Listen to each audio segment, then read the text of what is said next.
This is the X Sports Network. Welcome to the pregame show. I'm AJ Good, getting you ready for all the high school football action going down week number 10 of the season. Starting things first with Summertown, who has a huge region game on the road at Lewis County, as the Eagles are looking to improve their playoff chances here in 2024. Summertown went into week 9 against a tougher Richland squad and found a way to get an overtime win. Well, it's a tough win. It was a great win for us, but that's a good football team, and had a chance to win in regulation, and didn't have to go to OT. So again, just a hard-fought, good win. The thriller against the Raiders tested their toughness, and this team showed a lot of character. I think we made a lot of improvements from where we were a year ago in terms of fighting through some battles, and we had some opportunities the other night. It didn't get off to a good start, and then we come back and we had a good lead before the half, and then we gave up a touchdown right before the half, and so just kind of an up and down thing. And proud of the guys for hanging in there, and showed a lot of perseverance to hang in there and fight through all the adversity. Up next for the Eagles is a visit to Lewis County, another team with its eyes on the postseason. We've handled some of those situations pretty good, so hopefully we get one more in us. And we got a lot of work to do this week. We talk about what matters is at 7 o'clock on Friday night, but you got to prepare.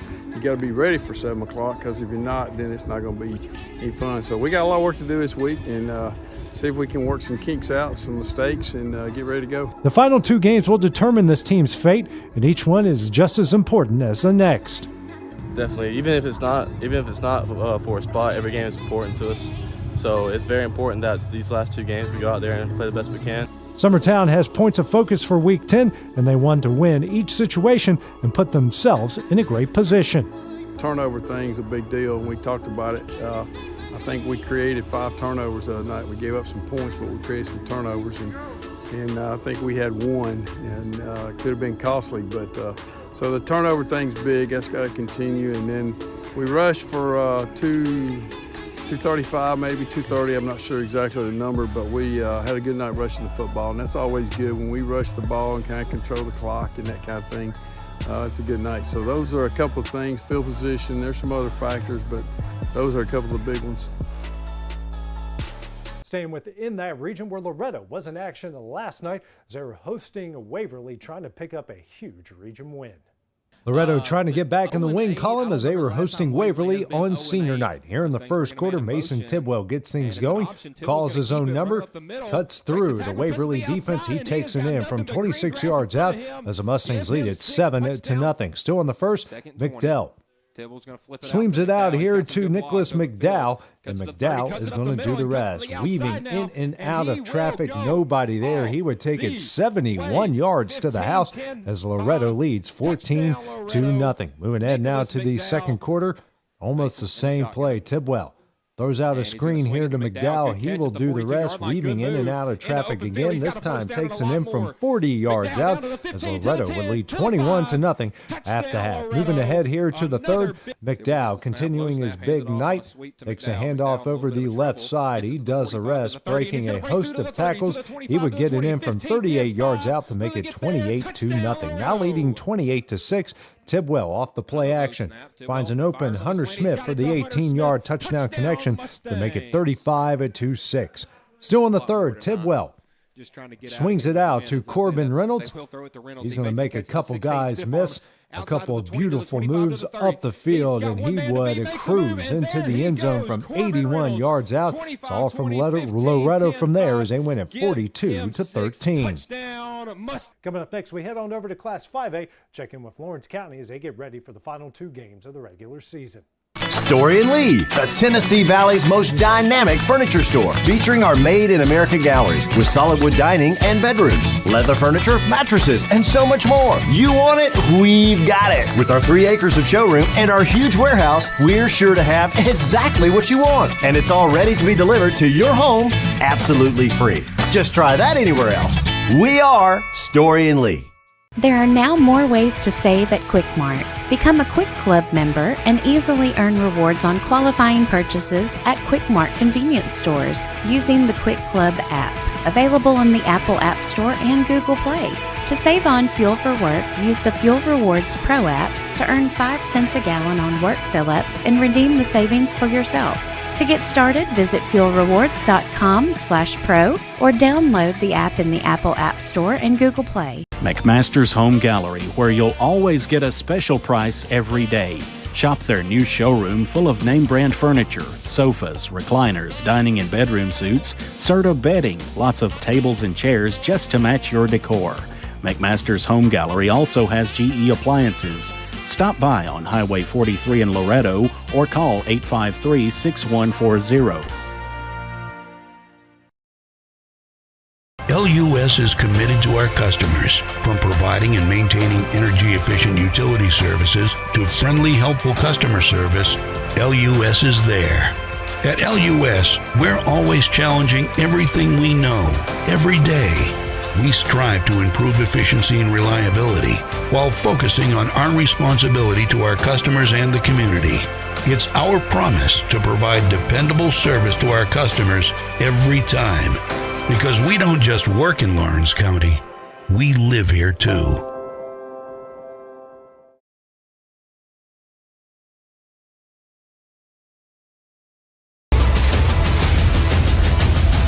This is the X Sports Network. Welcome back here to the pregame show. Now over to Class 5A, where Lawrence County will hit the road once again for their final region game of 2024. The Wildcats will be taking on Franklin County as they look to start what will be a win streak heading into the offseason. Lawrence County saw its playoff hopes end at Shelbyville in Week 9, learning a lot of valuable lessons.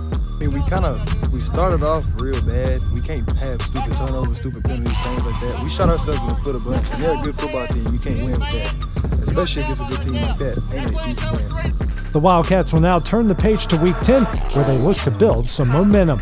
I got a lot of guys back, so we're going to continue to prepare the right way, and hopefully it'll translate to having a good performance on the field, and then getting a win, and then getting ready for the next week.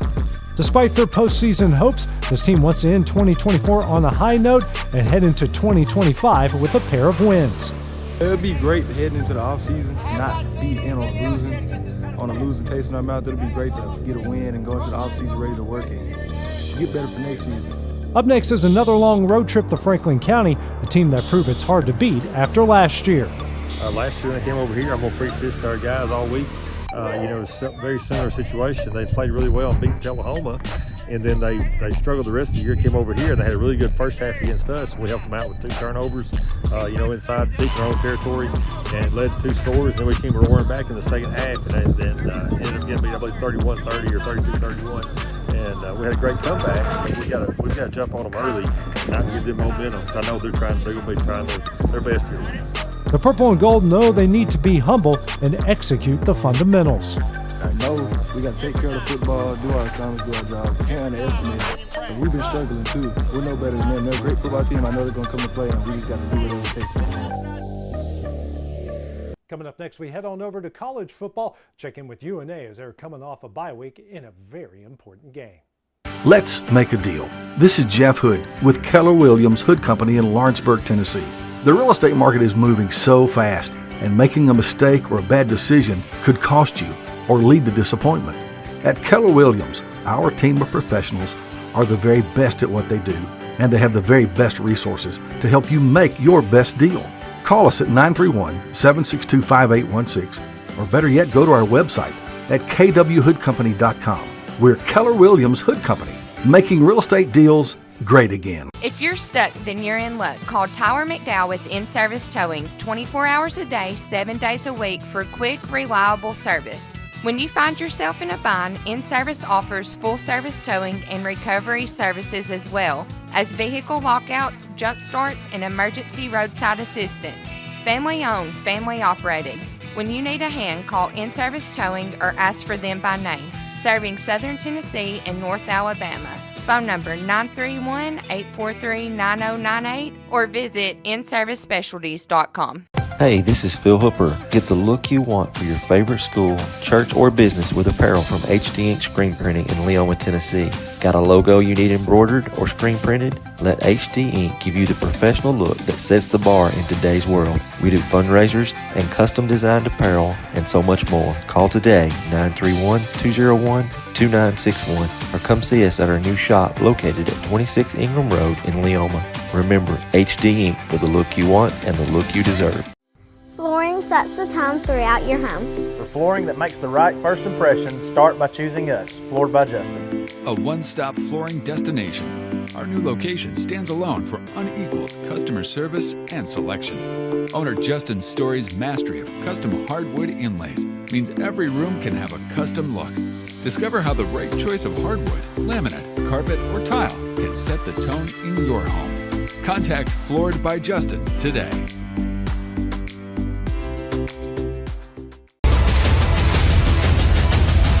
This is the X Sports Network.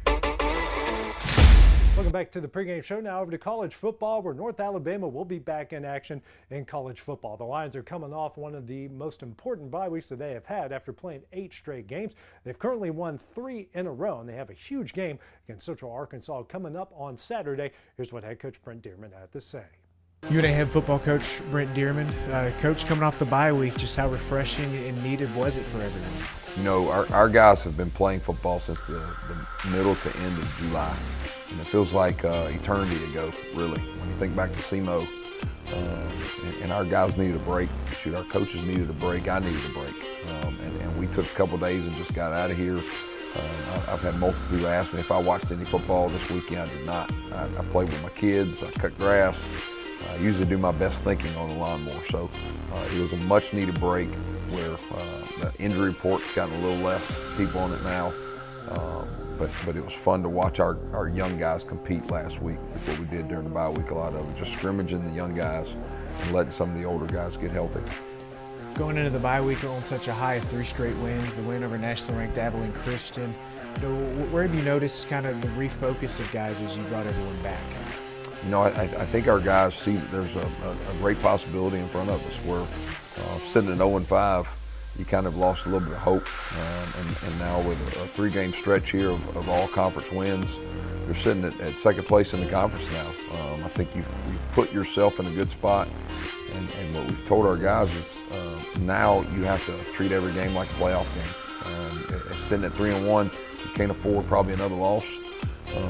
So this game against UCA, they know is a big one. They've gotten locked in and focused this week. They understand we got to stop the run. We've got a very talented running back coming here that we got to stop this week. We got to take care of the football. In games that we've taken care of the football, we've won the game. So that's a big key emphasis we've spent a lot of these last 2 weeks. But it's been really nice to look up at the standings and see UNA towards the top of the board. And with that, do you spend much time talking to the team about what those standings and what this backstretch looks like? A little bit. You know, we pulled up the UAC's tweet of the standings board of how we're sitting at second right now. Our guys got excited about that, but at the same time, right now it's just us versus UCA. You can't worry about any of the other 3 games down the road. You got to take care of UCA this weekend. So we know we've put ourselves in this position, but now we got to take care of business on the road against a very tough opponent. And that opponent, again, nationally ranked, they're 10-12, almost just like last week, or 2 weeks ago in the 2 polls. And just what's the challenge at Conway this weekend? You're looking at a team that 2 weeks ago was the number 5 or number 6 team in the country. They're a very talented football team. They got probably 3 of the best players in our league play on their team. You know, I think quite possibly the defensive player of the year, probably in all of FCS. Plays defensive end for them. Very talented football player. They've got one of the best running backs in the country, if not the best. They've got a nickel safety that he runs really well. He plays great in coverage, can tackle, can hit. But they've got a lot of great surrounding pieces around him as well. So a very talented team. On the road is always a tough task. So we've won a big one at home. Now the next step in this program, the next step in this building this culture is now winning one of these games on the road. That does it for the pregame show. Kickoff for your game is coming up shortly here on the X Sports Network. And don't forget to check out all the highlights going down tonight on The Final Score. At Florida Mid-South Realty, we pride ourselves on our family values, professional service, and a deep local knowledge. With a small town feel and a personal touch, we're here to help you navigate the real estate process with ease. Whether buying, selling, or renting, you can trust us to guide you every step of the way. And don't forget to catch Florida Rockstars, our live podcast every Tuesday morning at 8. Florida Rockstars, rocking the real estate news and all things local. Florida Mid-South Realty, your hometown real estate experts.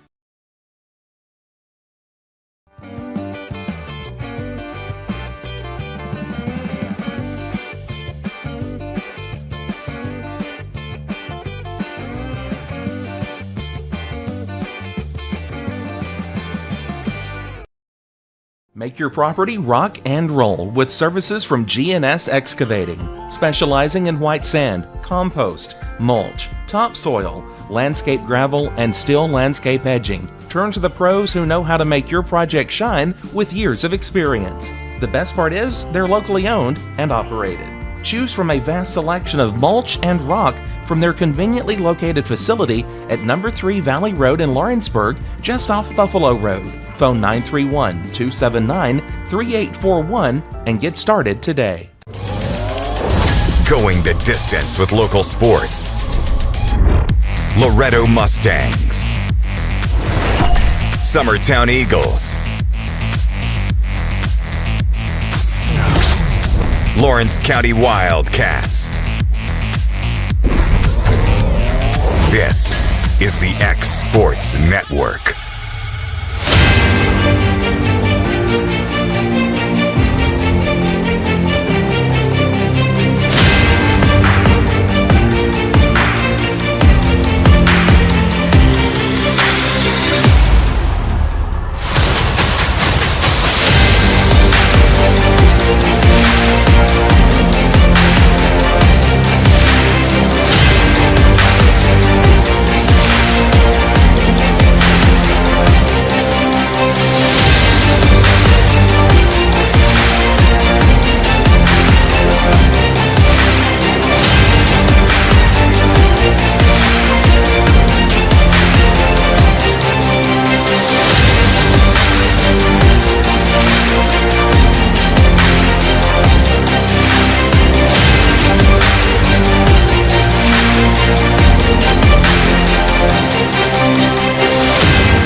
This is the X Sports Network. There's no job too big or too small for Gonzalez Lawn and Landscapes. Owner Chris Gonzalez works hard to make your commercial or residential properties one of the neighbors will envy. You won't find a lower price anywhere else, and that's a guarantee. We offer mowing, landscape removal, small construction jobs, and more. Our team is licensed and insured to ensure the best work for Lawrence County and surrounding areas. Your satisfaction is our goal. We won't leave until you're happy. Call today to set up a free quote.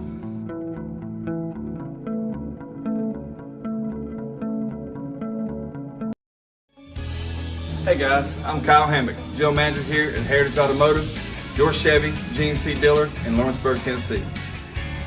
I am from Marshall County, Tennessee, where I went to Cornersville High School. I attended Cumberland University. After Cumberland, I went into the United States Marine Corps to serve the country. After that, I went right back into the car business. I'm very familiar with the car business. I have been around the car business pretty much my entire life. And my commitment to you is to ensure the most competitive new and used vehicle pricing on the market, as well as the best service around. Well, we'll treat you like family here at Heritage Automotive in Lawrenceburg, Tennessee.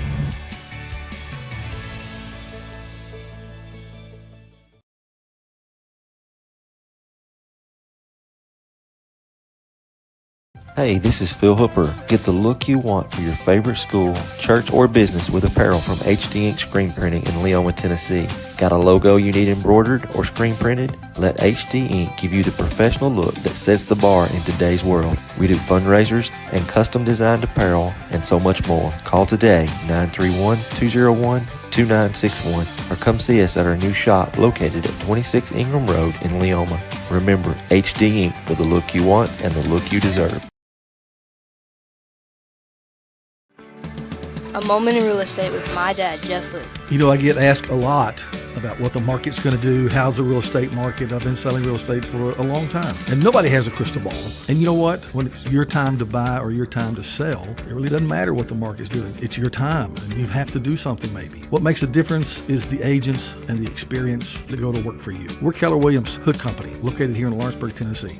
We can help. Hood Company, powered by Keller Williams, the #1 name in real estate. There's a reason owners Tyler and Cindy McDowell chose the name In Service for their towing business. They did because it's their goal to be in service for you on the day that you need them the most.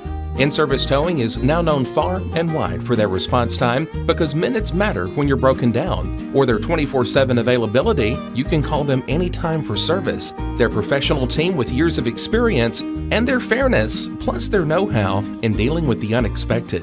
But the thing that In-Service is known best for is how they treat their customers, and that's like family. When you need them, call them 931-843-9098. Jack Davis Insurance, located at 201 West Gain Street in Lawrenceburg, has you covered through life's obstacles. Jack Davis specializes in group insurance for businesses and institutions of all sizes. With coverage for life, accidents, cancer, critical illness, short-term disability, dental, and vision, Jack Davis can customize a plan to meet every need. Now available Medicare plans for seniors. Contact Paige Davis at 931-492-9284 today for Medicare Supplement, Medicare Advantage, and prescription drug plan insurance. Serving Lawrence and surrounding counties since 1987, call the team at Jack Davis Insurance today at 931-242-5225. Are you looking for the perfect refrigerator? What about a new stove or washer or dryer? It only makes sense to shop at the one place that specializes in appliances, top to bottom, big or small. And that's Kelly Appliance in Lawrenceburg. Kelly Appliance is home to all major name brands, including LG. LG makes life good with a full selection of refrigerators, cooking appliances, dishwashers, microwaves, and more, including appliances made right here in Tennessee. Family owned and family operated. Stop by Kelly Appliance on Jerry Street in Lawrenceburg today.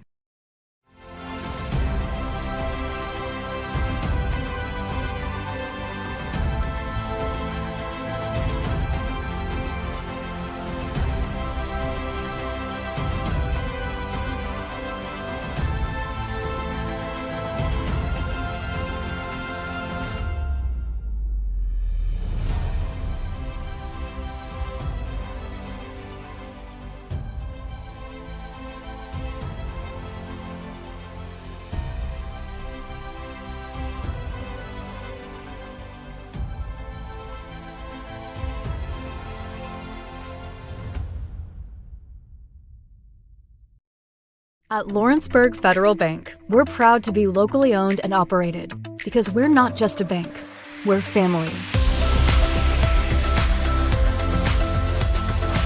When you call, you'll be greeted by a friendly representative who's ready to discuss your banking needs, as well as offer our competitive rates on CDs and money market accounts. Our loan decisions are made in-house and never sold to a secondary market because our commitment is simple. You matter to us. At Lawrenceburg Federal, we offer all the conveniences of larger banks with a personal touch. Join us at Lawrenceburg Federal Bank, where community, trust, and service come together.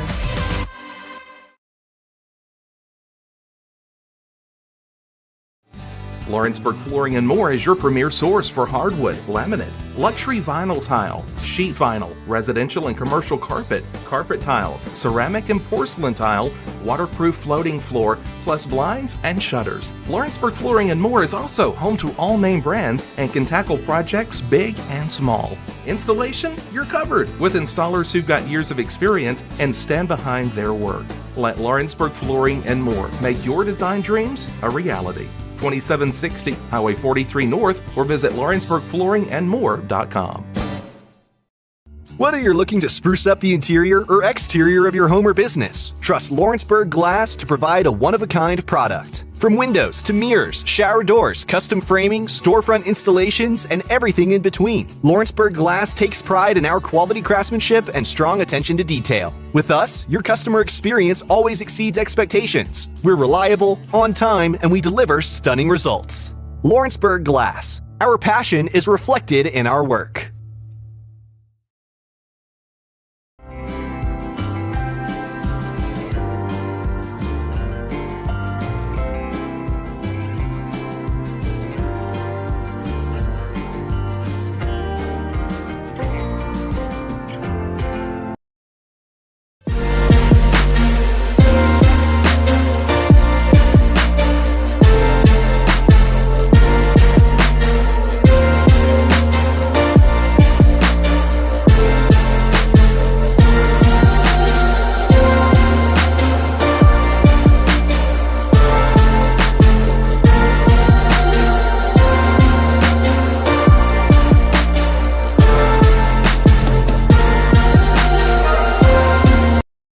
LUS is committed to our customers, from providing and maintaining energy-efficient utility services to friendly, helpful customer service. LUS is there.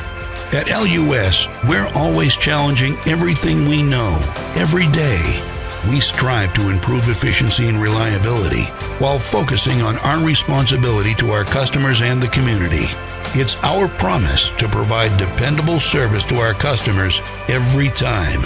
Because we don't just work in Lawrence County, we live here too.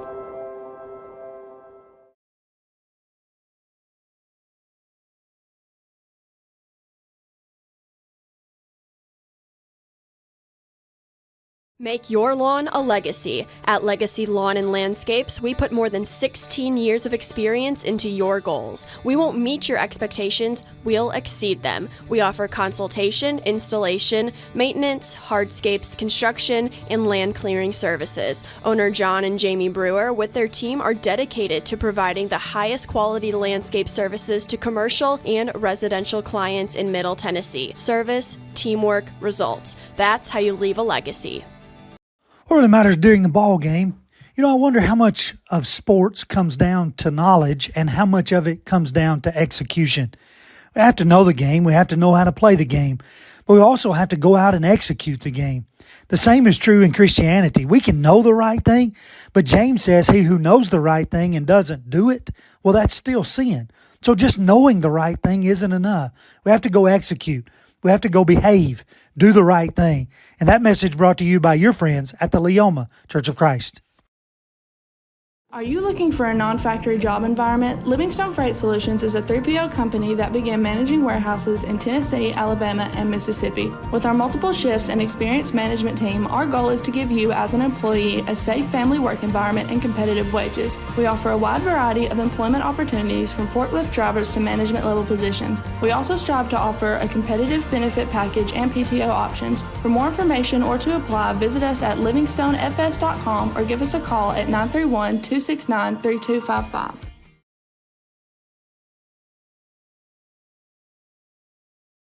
Why should you bank with Employee Resources Credit Union? We offer a wealth of services, including mobile banking, video banking, bill pay, and more. We also offer loan rates that are lower than those of our competitors. Employee Resources Credit Union has been a financial pillar since 1964, providing long-time support to members of the community. Join us and become part of the ERCU commitment, not for profit, for service.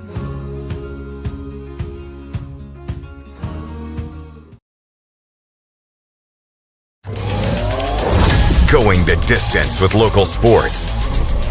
This is the X Sports Network.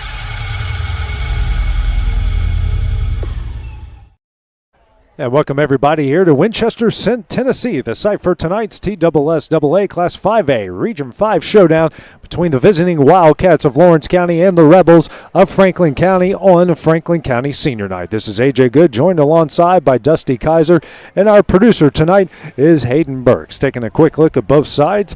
Lawrence County coming in at 2-6 overall, 1-4 within the region. Their head coach is David Marston in his 22nd year. For Franklin County, 0-8 overall, 0-4 within the region. Their head coach is former Tennessee Vol and former NFL standout Tracy Hayworth in at his second season at his alma mater. So, Dusty, Lawrence County, both Franklin County, both out of playoff contention at this point. However, both sides wanting to pick up a couple of wins here and head into the offseason with a bunch of momentum. Yeah, that's what I was fixing to say. Tonight and next week is just finish on a strong note. Nobody get hurt. Let your seniors finish out their season. And, start getting ready to build for next year. Not really sure a whole lot about Franklin County. I see they got a senior quarterback. But, Lawrence County is going to be losing not a lot. So they're going to be, they're not going to have a full rebuild year, but they've got some young freshmen that's going to be stepping in next year. So Lawrence County could be ending on a positive note, and the same for Franklin County. Yeah, back-to-back wins, certainly winnable games when you talk about Franklin County here, then Cheatham County at home for homecoming next week. So definitely a way that you can go out at 4-6, pick up your second region win, not finish in the cellar within your region. But this is a team, Dusty, we've seen it all year long. Last week was a bit of an aberration, even though they had their moments where that game could have certainly gone their way. They've been in every single game this year, and for them, the two games that they have played the most complete had just happened to be their 2 wins of the season, and that's kind of been their bugaboo all year long, is not playing all 48 minutes in all 4 quarters. Yeah, it's kind of like the old saying, they kind of shoot themselves in the foot, whether it be some bad 15-yard penalties, just not executing on either side of the ball. But, hey, maybe tonight we start getting ready, we go ahead and finish on that strong note like we talk about. And we see the Wildcats come out and play 4 quarters of football that we know they can. We just haven't seen a lot of to put 4 quarters together. Lawrence County in the all-white uniforms with white helmets. They're going to kick it off to start the game off, going from left to right. Franklin County in their Ole Miss-ish uniforms with the navy blue helmets, blue tops, and white pants with that red and white piping. They'll be going from right to left. Players to look out for Lawrence County, of course, Carter Pettigrew, team leader with 706 yards on 120 carries and 10 scores on the year. Ian Clayton, 107 carries, 583 yards and a touchdown. Gage Smith, the team's leading receiver, 19 receptions, 219 yards, and had that kick 6 last week against Shelbyville. That almost turned the tide here for Lawrence County. So one of those seniors we talked about is Justice Hughes. He's getting ready to kick this one away. Lawrence County, so far this year, 4 onside kicks that they have been able to recover this year, which is pretty impressive. And it looks like Franklin County here is setting up for thinking Lawrence County is going to open the game with one right here. Garrison Orr and Monty Johnson back deep to return with their heels and around the 15-14 yard line. Hughes can certainly kick it in the end zone, but the way Lawrence County gets after it here on the kickoff wise, they can certainly make some noise here. That's certainly something to look out for, especially if they've done it 4 times this year. You can steal a possession knowing that you're going to get the ball out of the half. Absolutely. Remember, they did that against Spring Hill. Sure did. 3 or 4 weeks ago. Mm-hmm. Hey, and Justice Hughes, he actually does a really good job with the onside kick. Absolutely. Now he's ready to go. Time for some Wildcat football here on the X Sports Network, and that's going to be Orr fielding it at the 19-yard line. He breaks through across the 30 and will take it to about the 38-yard line. Not a bad return there by Garrison Orr. That's where the Rebels will take over first down and 10, and they do mark it at the Rebel 38-yard line, a 19-yard return. Rebels come on the field.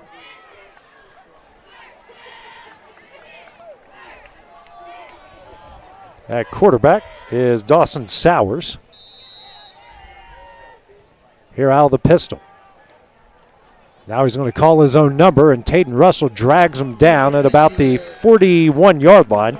It's a 3-yard pickup, and that will bring up 2nd down and 7 here for Franklin County. I think we're going to see a lot of him tonight. Got Alfonso Cabrera behind him in the backfield. Staying in this pistol formation, Mason Baggett, the H-back to the right. Single receiver right, 2 to the left here. Now the pistol again is Sowers. Motion goes from Cabrera to the left. It's a swing pass to Cabrera, and Zacchaeus Everly brings him down at the original line of scrimmage at the 38-yard line. A really good job by Everly. A loss will bring up 3rd down and 10. You know, Zacchaeus has been doing that all year long, AJ. He's been so good at the open field tackles. So Everly picks up the TFL and brings up 3rd down and 10 here for Franklin County. Clock just under a minute here in the first quarter. Now they'll go with the bunch formation, 3 receivers to the left and a tight end to the right. Now Cabrera to Sowers right out of the shotgun, and it's going to be a reverse, and it's fumbled by Johnson. And then Camden Johnson, Tupper, and everybody name a Wildcat. They were there as they brought him down. They're going to call it here at the 28-yard line. That play. Oh, they put him all the way back to the 25. All right, to the 25. That is a 13-yard loss. A great job by the Wildcat defense as they will get off the field here. Now back to punt it away. Here for Franklin County is Weber Bradford. Back deep to return is Demetrius Silva and Zacchaeus Everly. Minute 50 into the game. Here's the kick from Bradford. Actually, a pretty good kick. Silva going to field it at the 45, makes a couple guys miss. He's in the he's got some room. Rebel territory across the 30, 25. He has got a whole host of green in front of him. Touchdown, Wildcats. A 55 punt return for a touchdown by Demetrius Silva. And the Wildcats with 9:52 on the board lead it 6-0. Ooh, what's some blocking by the Wildcats? They got on the far side, AJ, and it was like a wall. Yeah, just like we saw a week ago on that kick 6. So he gets into the end zone. It's 6-0 as Sarah Morrison will come on to attempt the extra point.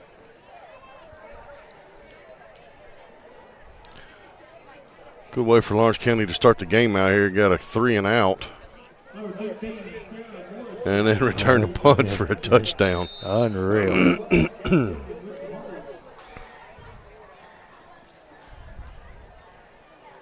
Snap is back, the kick is up, and the kick is good.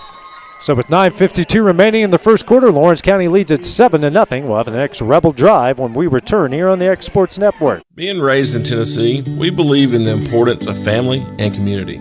Creating a positive experience at our family-owned and operated business is one of the ways we share that belief. Being in an accident can be extremely stressful. When it came time for my repairs, Mashburn's made it easy. I am lucky to have a wonderful company in my community like Mashburn's Collision Center. It's reassuring to know that I'm in good hands because their work is second to none. We pride ourselves that the Mashburn name is one of the most trusted in Lawrence County since 1981. Mashburn's Collision Center. Let our family take care of yours. Going the distance with local sports. This is the X Sports Network. After a 3 and out, Demetrius Silva takes the ensuing punt 55 yards to the house. Add the Sarah Morrison extra point with 9:52 remaining in the first. Lawrence County leads Franklin County 7-0. Back to kick it away is Hughes, a high end over end kick, and Orr is going to field it once again at the 14-yard line across the 20. Makes a couple guys miss. He'll get across the 30 again. And taken out somewhere around the 33-yard line, and that's where the Rebels will take over. 1st down and 10, and they will give them forward progress to the 32. All right, AJ, let's see if this Lawrence County defense can hold strong again. And they made Franklin County lose 13 yards on their first possession, so 1st down and 10 here for the Rebels from their own 32. 2 receivers to the right with a tight end here to each side, and Cabrera behind Sowers out of the pistol. Cabrera goes in motion. Sowers calls his own number and trips up at about the 35-yard line, and that's where they'll mark him 2nd down and 7 coming up here for the Rebels.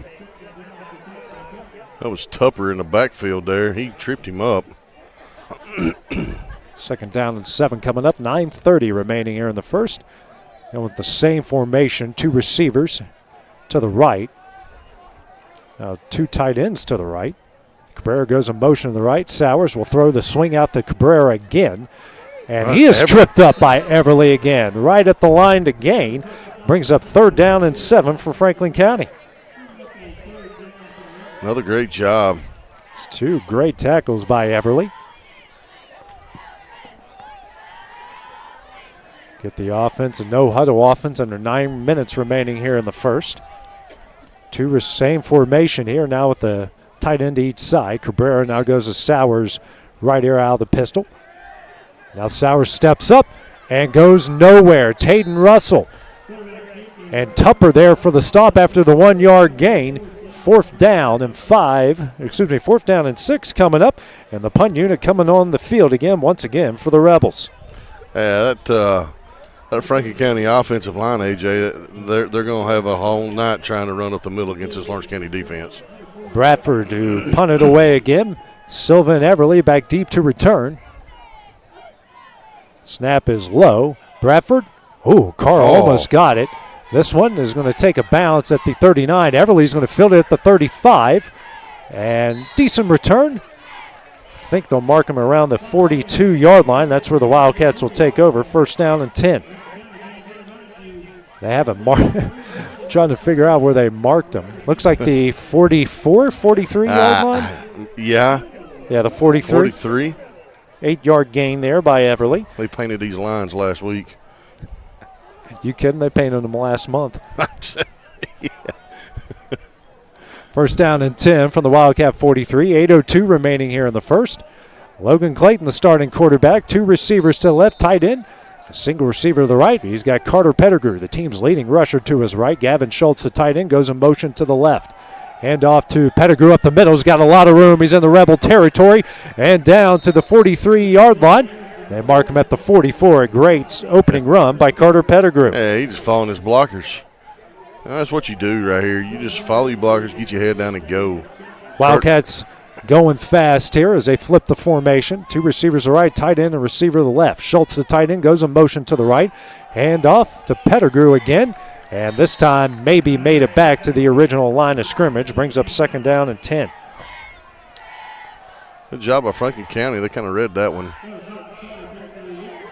2nd down and 10 here for the Wildcats. 7:20 remaining here in the first. 7-0 lead after Demetrius Silva's 55-yard punt return for a touchdown on the first punt of the game. Same formation here. Actually, they'll flip it. 2 receivers to the left, tight end, a receiver to the right. Pettigrew to Clayton's right out of the shotgun. Now Clayton calls his own number, play action. He's got Schultz, makes the catch, gets across the 40 and down to the 37-yard line for his first catch of the year. Will bring up 3rd down and manageable here for the Wildcats. Good job by our tight end on Schultz there.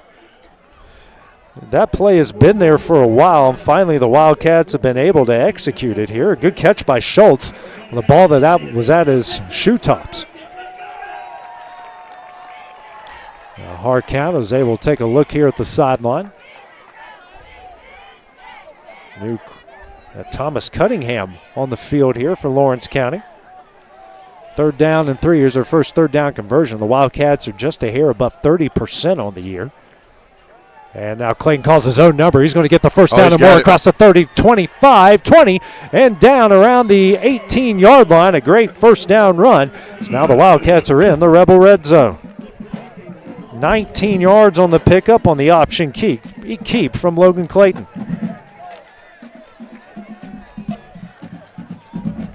Wildcats back on the ball. Going to go a bit of a power formation with the tight end to each side. Pull Jack out here. Yeah, Jack's out at the slot here.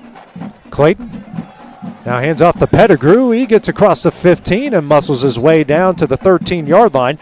A 5-yard pickup brings up 2nd down and 5.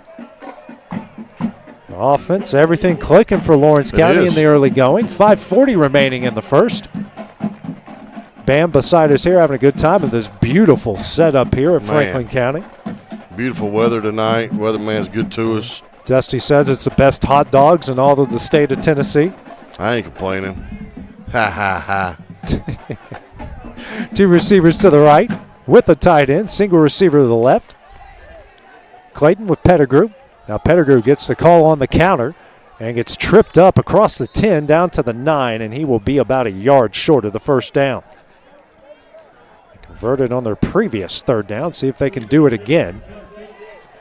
As Cunningham and Marston will check out. Gage Smith back into the game for Lawrence County. So is Schultz. Under 5 left to play in the first. Lawrence County inside the Rebel red zone here at the 9. 2 receivers to the left, tight end, and Gage Smith will now almost bunch up in a way. He's just a single receiver here to the right.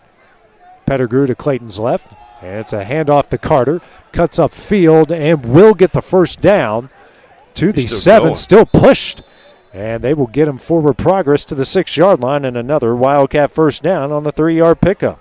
It's a good hard run by Carter. So back-to-back third down conversions, 4:27 remaining in the first. Wildcats still with a 7-0 lead. Pettigrew getting a ton of carries here in the early going.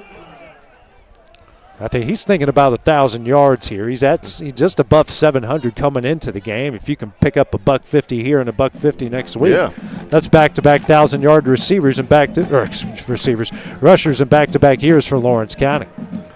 And it's very doable. Pettigrew gets a handoff over the left side, powers his way for a touchdown into the end zone. Touchdown, Wildcats. And with 4:05 remaining, and we do have a penalty flag on the play. It's going to be on Lawrence County. I believe it's going to be a hold. See what the call is. Yeah, it is an illegal formation against Lawrence County, so I'll knock him back 5 yards. Take him back to the 11, first down and goal from the 11. So just the first penalty against each side. Lawrence County was just ridden with penalties a week ago at Shelbyville. 14 penalties for 130 yards in that game. And they talked about it all week, Dusty, that you can't beat anybody with that amount of penalties. No. You can be playing the best football you've been playing and have that many penalties, you're not going to win. Yeah. So, marked him back around the 11.5-ish yard line. It's funny, the penalty flag. The refs are still talking about it now. Like, I don't know. Yeah. The penalty flag landed at the 11. he was at the 6, and he threw it all the way backward. I don't think he meant to do that, but now the white hat, and it wouldn't be a high school football game if we didn't have some sort of an official delay here.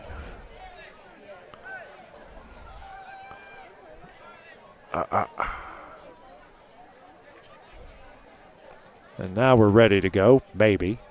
Now we have the center having to tie his shoe. I mean, we didn't do anything. I know.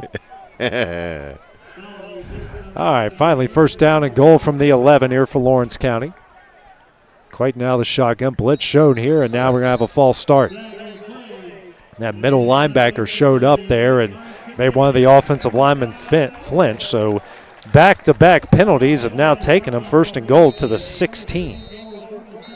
And now Lawrence County will call their first time out here. The first half of 4:05 remaining here in the first. We'll take that break as well on the X Sports Network. Shop McMaster's Home Gallery for furniture, appliances, and more. And shop quality, shop convenience, shop service, shop local. A family-owned business with a long history of serving the region. We're a one-stop home furnishings destination. We feature brands you know, competitively priced, backed by professional installation and service. You can trust that we'll take good care of you before and after the sale. For your home, shop smart. Shop McMaster's Home Gallery today. Going the distance with local sports. This is the X Sports Network.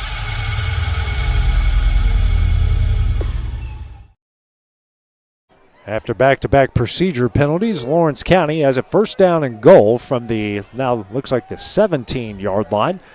It was first down and goal from the 7. Now it's first down and goal from the 17. But the way the offense has been moving, they can certainly get in there in 4 plays or maybe less. Mm-hmm. 2 receivers to the left, 2 tight ends bunched up here to the right. Pettigrew to Clayton's left out of the shotgun. Pettigrew gets a carry. He's got a hole. And he's at the 13, still going, and pushed to the 12-yard line. So that's a 5-yard pickup Brings up second down and goal from the 12. Thing was, they had Pettigrew at the 14, but two Rebels pushed him forward all the way to the 12. Not a bad start here. Second down and goal. 3:40 remaining here in the first.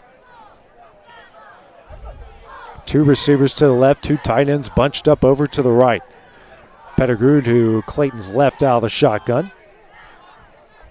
Clayton now calls his own number and maybe gets to the 11-yard line. Will bring up third down and goal from the 11. See what they do here. It might be 4-down territory for Lawrence County as Pettigrew and Tatum Russell will check out. Ian Clayton now at running back for Lawrence County. Thomas Carr at tight end. About at the 3-minute mark left here in the first. I think they should throw it. Yep. Two receivers to the left, tight end. Gage Smith, the single receiver to the right. You got Carr and Silva split out to the left. Clayton to Logan. Clayton just left, right out shotgun. Quick slant. It's tipped and knocked down. Incomplete. Brings up fourth down and goal from the 11. Trying to hit that quick hitter to Gage. He was there, but someone on the defensive line got their hand up. And now we're going to kick it away. Sarah Morrison going to attempt her second field goal of the season. She hit previously at Giles County. It's got opportunity here. The ball will be kicked away from the 27-yard line. So it'll be a 17-yard line, be a 27-yard attempt. Snaps back, the kick is up, and that kick off the upright, and it is no good. So it was kind of hooking a bit left, hits the upright. So Franklin County will take over, first down and 10 from the 20. So after back-to-back 3-and-outs for the Rebels, they're back on the field with 2:46 remaining in the first quarter. Lawrence County still with a 7-0 lead. So missed opportunity there for the Wildcats, driving all the way down to the Rebel 6, but back-to-back penalties killed the drive from there. Mm-hmm. And that's what Lawrence County did need. They don't need to put your foot on the gas and keep going. There's a heavy formation here. Three receivers bunched to the left, tight end to the right. Cabrera behind Sowers out of the pistol. Johnson, the receiver, now motions out to the right. Now we're going to have a trick play. Here's Cabrera.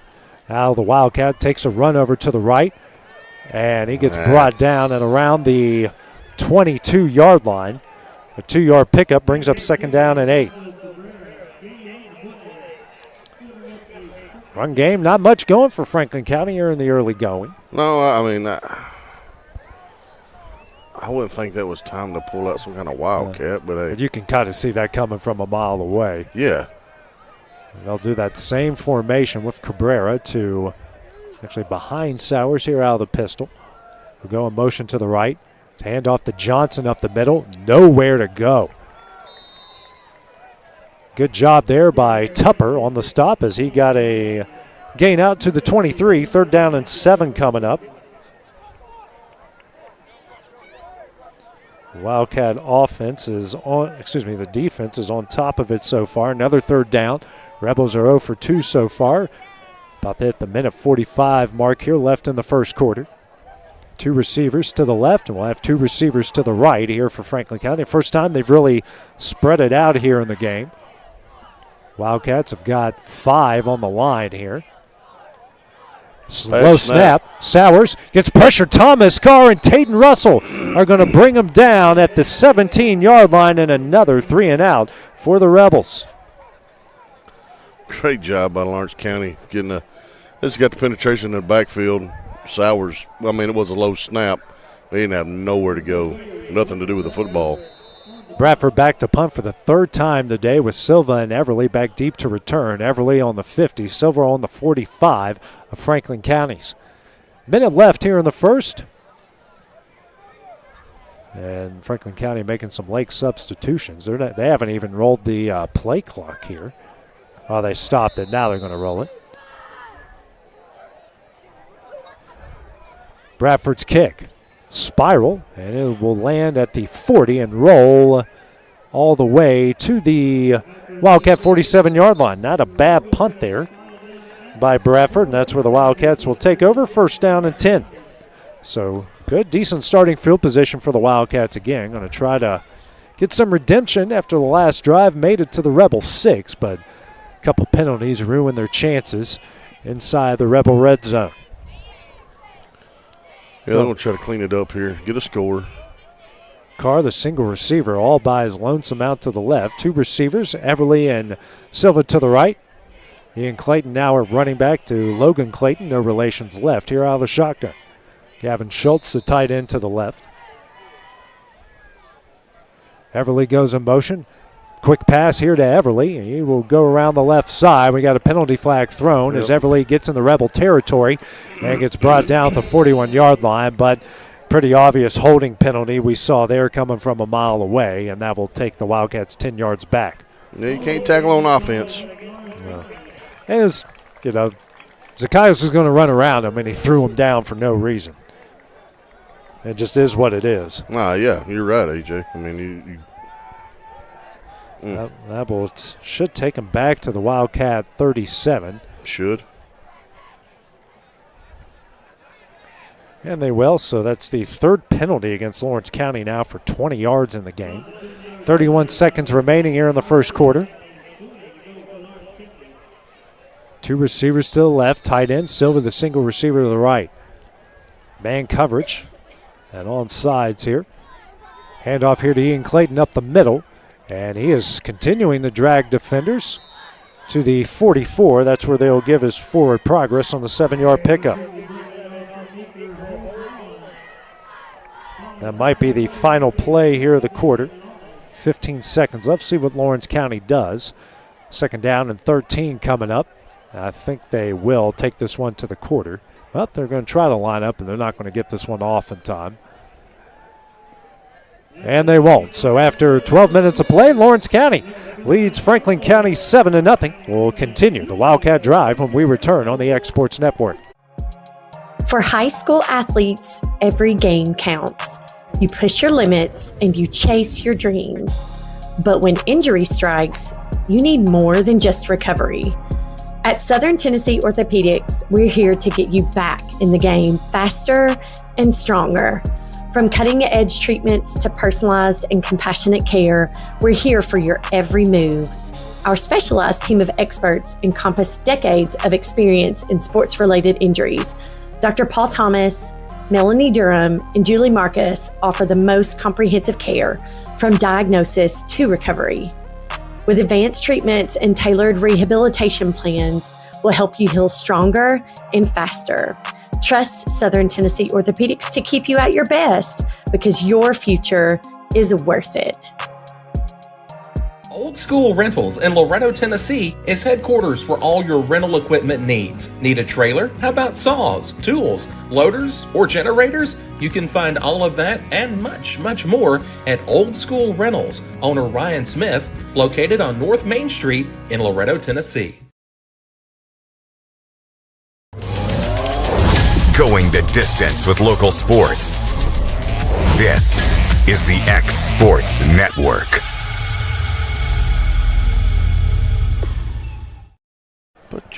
Back at the start here of the second quarter, Lawrence County has the ball, second down and 13 from their own 43-yard line. They have a 7-0 lead. Lone scorer, Demetrius Silva, 55-yard punt return for a touchdown. Clayton with Ian Clayton to his left. Hands off the end over the left side. Gets across the 45 and down to around the 48-yard line. That's where they'll get his forward progress, a 4-yard pickup. And that will bring up third down and 9 for Lawrence County. Got their 2 and 3 on their previous drive on third down. Not an obvious throwing down here, but it could be. Two receivers and a tight end to the left. Single receiver to the right. Pettigrew to Clayton's right out of the shotgun. And they're going to throw a deep ball. And he's got his man beat, and he overthrows Silva. Had him beat by 5 yards, but overthrew him by 2. Brings up fourth down here for Lawrence County. I think he might have thrown it just a hair too quick there, Dusty. I think you're right. I mean, I thought he had it, and then it just too much. So they're going to keep the offense on the field. Now, they've done this before, and then Clayton will go back and punt it away. We'll see what they do here. It's fourth down and 9 from the Rebel 47, or 48, I should say. And now Clayton will go back and punt it away. No one back to return here for Franklin County. Looks like they'll just let this one roll. Clayton now rolls out to his right, and he will take off. And he's going to throw it, and it's almost intercepted. And that's where the Rebels will take over first down and 10 from the Wildcat 48-yard line. So looked like there was just a fake punt there.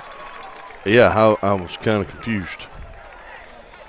So the Rebels will take over first down and 10. Actually, ball here at the 47.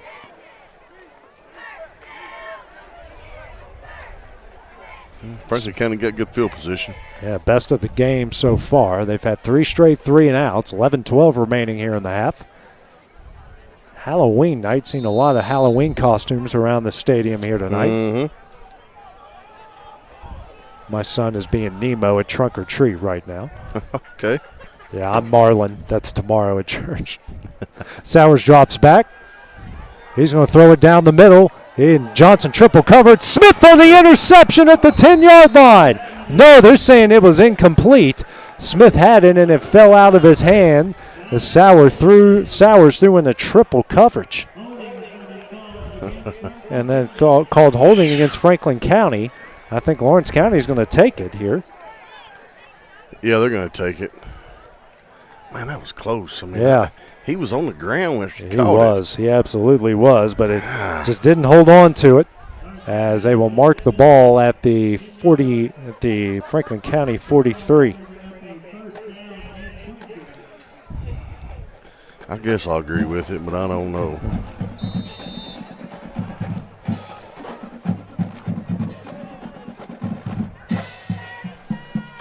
Next pass is thrown and completed at the Wildcat 45-yard line. Good throw. Really good throw there by Sowers. Threw a bullet. Hit his intended receiver there in Garrison Orr. So that will bring up second down and 8 here for the Rebels.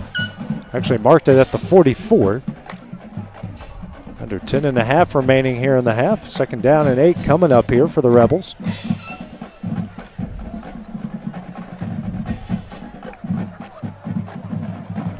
Two receivers still left with the tight end. Also a tight end to the right. Sowers. Swing pass out to Cabrera. And he's going to get across the 40, 35, and across the 30. And will get knocked out of bounds. And they do have a penalty flag. Got knocked out of bounds at the 26. And looks like this is going to be holding here against Franklin County. Yep. And the way everyone's moving, it is.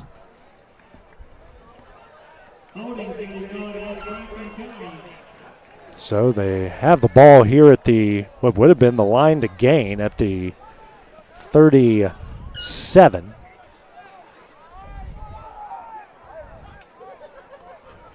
And they will take it back to the 47. So we'll bring up second down and 10. So 2-yard penalty.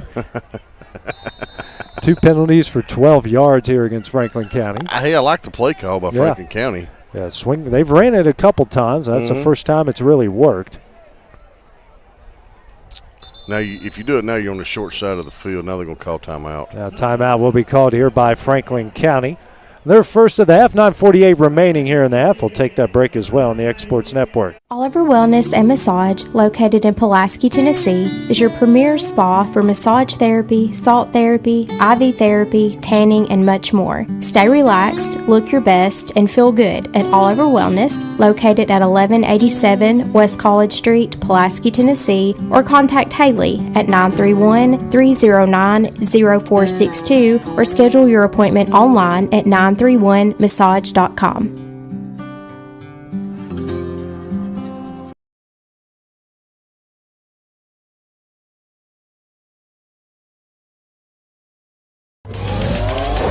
Going the distance with local sports. This is the X Sports Network. Franklin County's called their first timeout. They have it second down and 10 here from the Wildcat 47-yard line. They got a first down, but a holding penalty at the line of gain at the 37. Marked it back to the 47. Second down and 10, 9:48 remaining here in the half. Lawrence County up 7-0. Now we have a quick pitch out here. Now hurdle by Cabrera. Yeah, that's going to come back. Holding, and I don't think you're allowed to hurdle in high school. And that is coming back, even though Franklin County's pumped up. That's going to go 10 yards in the opposite direction.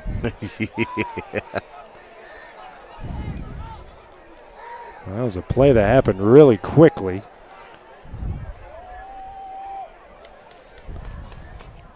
And it's a legal blindside block. Sorry, sir, but that rule's been in place for about 4 years now. If you don't know that yet, then that's on you. That's not on the officials. That's nothing that just happened overnight. No.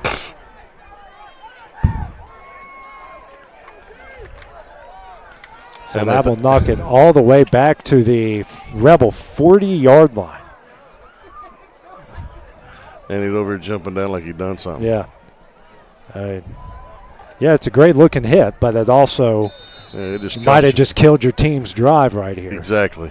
9:44 remaining. Now second down, I've got 23. They do two on the scoreboard. But two receivers to the left, tight end, single receiver to the right. Now they're going to run the Wildcat with Cabrera again. He goes over here to the right side. It's a pass. And holding called again. Cabrera going to throw it deep. There's 4 white jerseys there. Ball batted up. Intercepted by Logan Clayton at the 31-yard line. That was going to be holding against Franklin County, and that will be an interception by Logan Clayton, helping his own cause here, and that's where the Wildcats will take over first down and 10. He was trying to choke old Jack Marston. And Jack still got away from him, forced a bad pass, and the Wildcats will take over first down and 10. It's the first turnover for either side. 9:16 remaining here in the half. Great job by Lawrence County's defense, AJ. They didn't quit. They just keep going. That's a second deep ball where you've seen 4 white jerseys around the one receiver. And they're throwing it just in the middle of the field. Yeah. I mean, that's – and all the best pass catchers are all around that guy, too. Yeah, I mean, that's not hard to defend when you're just throwing it down the middle of the field as a prayer up in the air. Come on. Now head coach Tracy Hayworth is having a conversation with the white hat. I don't know why. The holding penalty. Ball got picked off. I don't know what you want out of it. He's a former VFL, also former NFL player.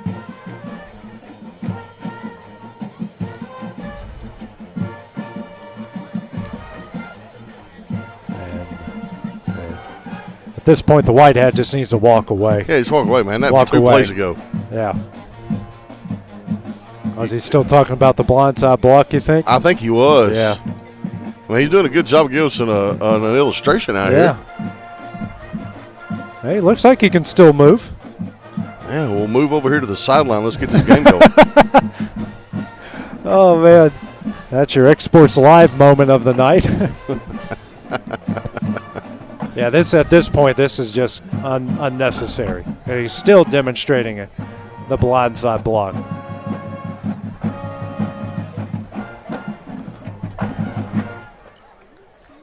What are we doing? Come on, man. Let's get on with this thing. Throw a penalty flag on him because this is a delay of game at this point.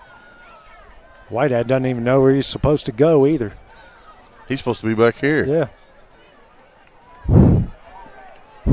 So after about a 3 to 4 minute unnecessary delay on a penalty that happened 2 plays ago. So Lawrence County will get the half.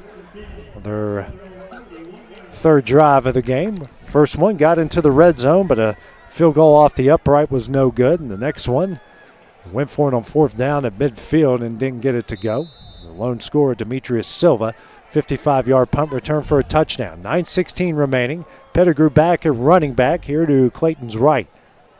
Hand off to Pettigrew, counter play, and he's got a lot of room. Gets hit big, but good hit there down to the 39-yard line. 8 yards, brings up second down and 2. Franklin County can certainly hit, but If you're not hitting them at the line of scrimmage, it doesn't matter. Yeah, it don't matter. Clayton and company looking at the sideline again. Or when you're hitting and getting penalties for it.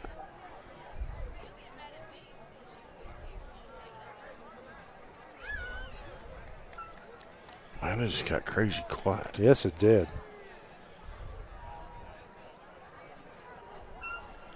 Now hand off to Pettigrew. He's got the first down and gets it down to the 44, and that's another first down for Lawrence County.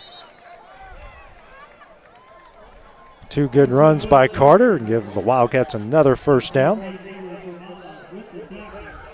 Markham actually at the 43 on the 4-yard pickup. Pettigrew so far here in the game. 8 carries for 42 yards. For the Wildcats, that was their 4th first down of the game. Clocked at the 8-minute mark here in the first half. 2 receivers to the left, tight end, single receiver to the right. Pettigrew to Clayton's right out of the shotgun. Now a quick pass here to Gage Smith. Smith and gets down to the 44, so maybe a 1-yard pickup here to bring up second down and 9. Trying that fly sweep there. Gets him a yard. I believe that's the first carry on the year for Gage Smith. I think it is. Lawrence County preaching want to get positive yards on every play here. 2 receivers to the left, tight end to the right, and Thomas Carr, the single receiver to the right as well. Ian Clayton now in the game to Logan Clayton's right. Quick throw, and it's out of the reach of Gage Smith. 3rd down and 9 coming up for Lawrence County. Clock stops at 7:15 remaining in the half.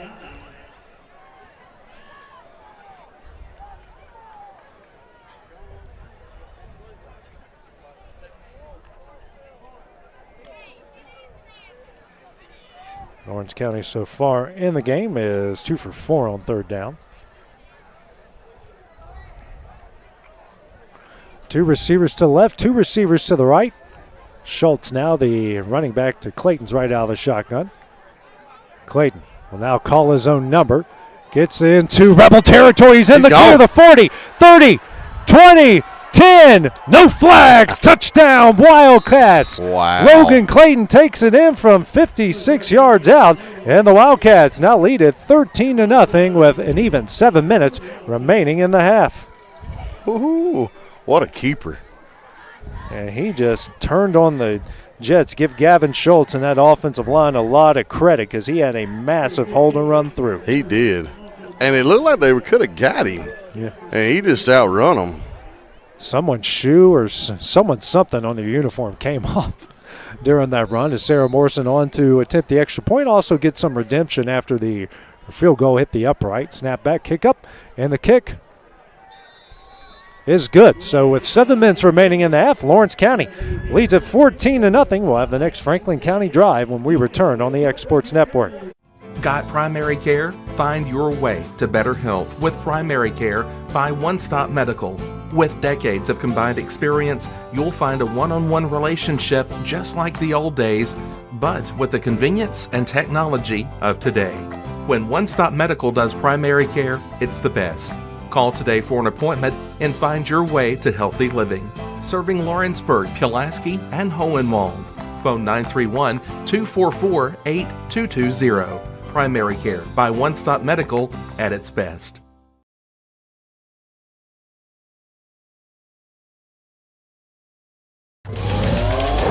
Going the distance with local sports.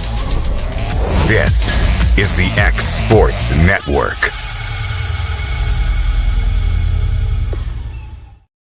I guess we're chicken nuggets. 5-play, 69-yard drive capped off by Logan Clayton's 56-yard touchdown run. Add the Sarah Morrison extra point. Lawrence County with a 14-0 lead over Franklin County. 7 minutes remaining here in the first half. Hughes on to kick it away. Johnson and Orr back deep to return for the Rebels. So we've had a lot of penalties, a couple big hits, some back and forth, and a lot of penalties. At the end of the day, Lawrence County still has a 2-touchdown lead. Hughes to kick it away. Oh, we might get an onside kick, but he's at one step and boots it. Johnson will field it at the 13-yard line. Brings it here over the right side. He's got space across the 35-40 and gets brought down at the 48-yard line of Lawrence County, and a big kick return there, and great starting field position for Franklin County once again. They will mark him at they're going to give him forward progress to the Lawrence County 47. Really good return, really good blocking downfield here by Franklin County. 6:51 remaining here, and another good start here for Franklin County. Receiver to each side. Slot to the right, tight end to the left. Cabrera in the backfield with the quarterback and Sowers. Offense is so far for Franklin County. They have ran 16 plays and have -5 yards. And now we're going to have a false start here against Franklin County, and that will take them 5 yards backwards.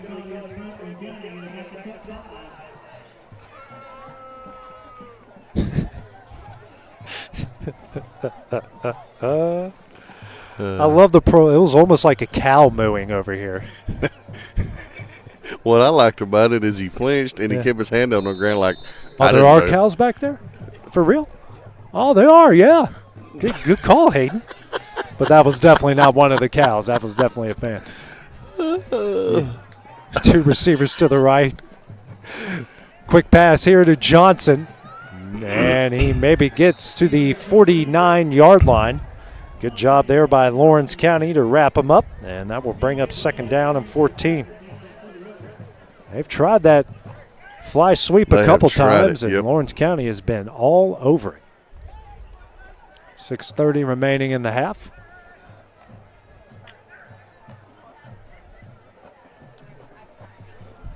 Band warming up here. Lawrence County's band didn't join us this week. They went to Shelbyville a week ago. They'll be back at home for homecoming against Franklin County. Two receivers to the right, tight end to the right as well. Sowers calls his own number, and Jack Marston just named the Wildcat. Max Taylor, all of them were there as he didn't even get back to the line of scrimmage. 3rd down and 15 coming up again. Everybody in a white jersey. That's what I was saying. That wasn't downfield. Hit that quarterback. Yeah, about 5-6 guys there. Taylor, yes. Marston, Tupper. Everly was even in the backfield. Johnson. I think Presley was back there too. Yeah, with his massage gun getting the quarterback's leg. Pistol formation, 2 receivers to the right, 2 tight ends to the left. Sowers drops back, throws out to Cabrera in the flat, and he drops it. And that will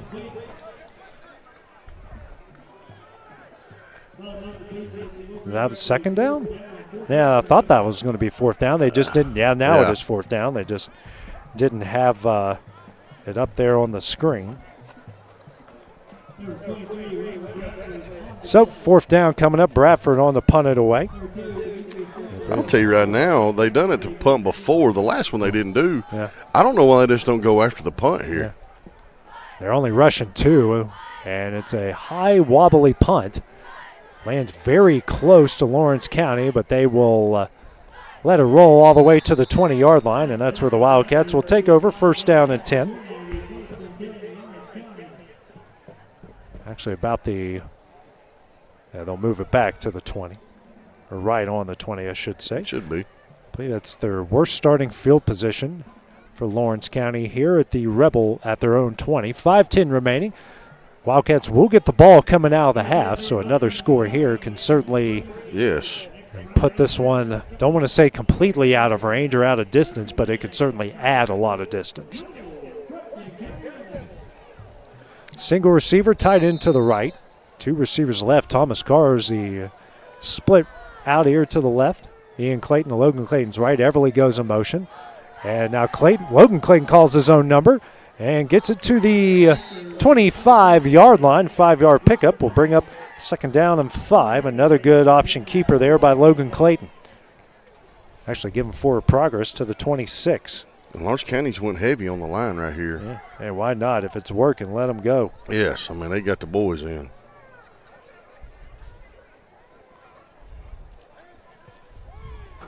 Clayton now hands. Oh, it's a fumble, and he will fall on it at the 24-yard line. Not what they needed right there. 3rd down and 6 coming up as they avoided disaster. Mm-hmm. Wildcats 3 of 5 on 3rd down so far in the game. Clock at 4:20 remaining in the half. And they're going man again. I think you ought to throw it. Yeah. Well, they've burned him a couple times. If Logan can just hang on to the If he ball can just hang a split second. Yeah. Carter Pettigrew now into the game to Clayton's left. 2 receivers to the left, tight end. Looks like Demetrius Silver, the single receiver to the right. Clayton drops back. He's going to throw it deep. He's got Silva. Makes the catch! He gone. 40, 30, 20. Just like Dusty said. Touchdown, Wildcats, 76 big ones. And the Wildcats now lead at 20-0 with 3:46 remaining here in the half. Ooh-wee. That's what you call pitching and catching between a receiver and his quarterback. That is a 4th touchdown for Silva this year as Sarah Morrison on to attempt the extra point. That was a pretty play. I mean, you couldn't have, he did exactly what we said. Just holding on to a split second longer. Just a second. Let your guy get really by him and watch him go. Snap back, kick is up, and the kick is good. 3:46 remaining in the half. Lawrence County leads at 21-0. We'll have the next Rebel Drive when we return on the X Sports Network. Do you ever worry about having too much in the garage? What about where you're going to put the mower or your ATV? Or better yet, your mother-in-law? Look no further than Quality Storage Buildings located right next door to Flat Rock Cheese and More on the Minor Hill Highway in Pulaski, Tennessee. There you'll find the answer to your need in a compact or spacious metal building. Built by hand right at Flat Rock by some of the finest craftsmen around, there's a perfect building for everyone, including economy, utility, cabin, lofted or garage models, and even an animal shelter line. Buy or rent to own, see the different models at Flat Rock or on North Main Street in Ardmore and on Highway 43 South in Dunn. Call today 931-363-3603 or 931-201-2205.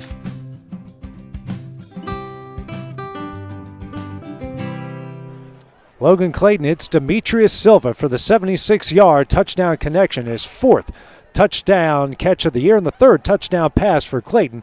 Add the Sarah Morrison extra point. Lawrence County leads 21-0, 3:46 remaining here in the half. Hughes on to kick it away. Oren Johnson back deep to return. And this time it's a squib kick and rolls all the way back to Johnson. And over his head, he'll pick it up at the 9-yard line. And he's got a whole host of Wildcats chasing him down, but he makes a couple good moves and makes some chicken salad there to the 23-yard line on the 14-yard pickup. And that is where they'll take over 1st down and 10. And that could have been just disaster there for Franklin That could have been County. very, very bad. But Johnson, that's his second good return. Remember the previous the first kick one he return brought it back to the 45. brought it back in the Wildcat territory. So 3:38 remaining. The Rebels looking for some sort of momentum here going into the half. Lawrence County will get the ball out of the half.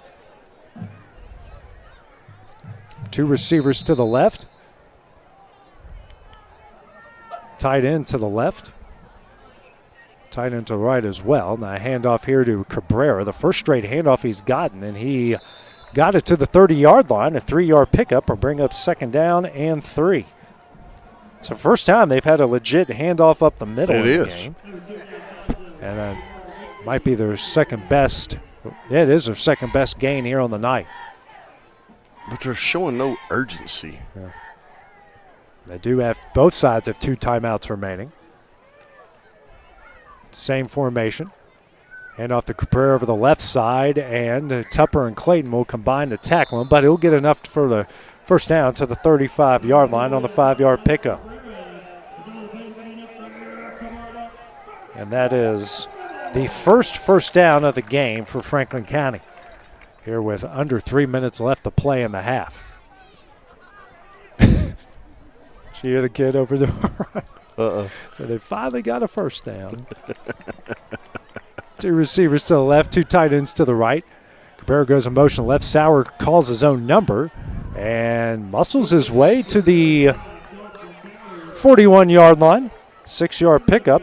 2nd down and 4 coming up, and might be the most promising drive here so far for Franklin County. 2:20 remaining. We're getting closer and closer to Wildcat territory. Now they're showing a little bit of urgency here. 20 on the play clock, 2:10 on the game clock.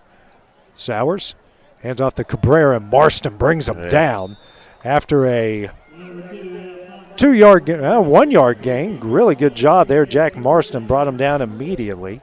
Now we'll bring up 3rd down and 3. Got to get to the 46-yard line.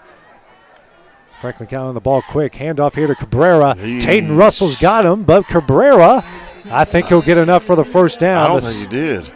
Yeah, they're already moving the sticks. Oh. Cabrera's second effort got him to the sticks, and the second first down of the drive and of the game for Franklin County. But the clock running, 1:30 left, as now Sowers and company get on the ball quick. He'll drop back. He's going to throw it deep again, and he overthrows Young, Orr, and Smith, and that will stop the clock. 1:22 left, 2nd down and 10. He just outthrew everybody. He throws a pretty ball, and he throws a rocket. It's how you harness that thing. Spinning a bean. Maybe might need some those Wild Thing Vaughn glasses. What lead you playing last year, California Penal? That's it. Sowers drops back. Another good throw, but it's short to Johnson. Brings up 3rd down and 10.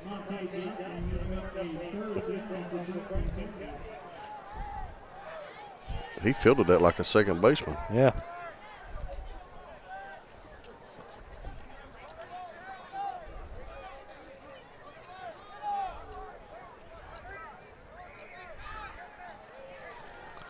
Quickly on the ball again, 1:18 left. Sowers now rolls out to his right. Throws, and he hits Orr, who was in bounds, and they'll give him forward progress to the 41-yard line. Good pitch and catch there between Sowers and Orr. I thought initially he might have been out of bounds, but he didn't. I thought he was too. Yeah. I mean, he was down on his knee and his leg, his foot looked like it was over the line. Yeah, he did enough to keep his feet in bounds. 1st down and 10 at the Wildcat 41. 58 seconds remaining. Said both of his knees were down. He wasn't out of bounds, so the clock rolls. Comes pressure from Russell. Throws, and in and out of the hands. Good effort there by Orr, as that one will fall incomplete. 47 seconds left. 2nd down and 10 from the Lawrence County 41. They laid off right there. Yeah. They laid off. Jack Marston's down. Jack Marston is down here on the Rebels sideline. So while they attend to him, we'll take a break here on the Exports Network. From our humble beginnings to today, Parks Lumber Company has continuously served Lawrence and surrounding counties for over a century. Although we started as a small lumber yard in 1896, we have grown to include everything you need to make your dream project come to life. No matter your building needs, our experienced staff will be with you every step of the way to ensure you receive the highest customer service and attention to detail you deserve. Visit us at 106 2nd Street or on Facebook. We guarantee you will see working with PLC is as easy as 1, 2, 3.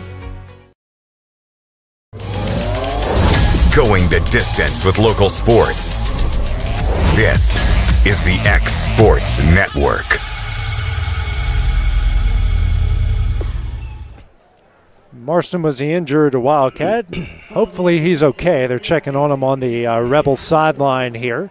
That's where they got the training tables and everything, and hopefully it's nothing serious there for Jack, the senior, in his final 2 games in the purple and gold.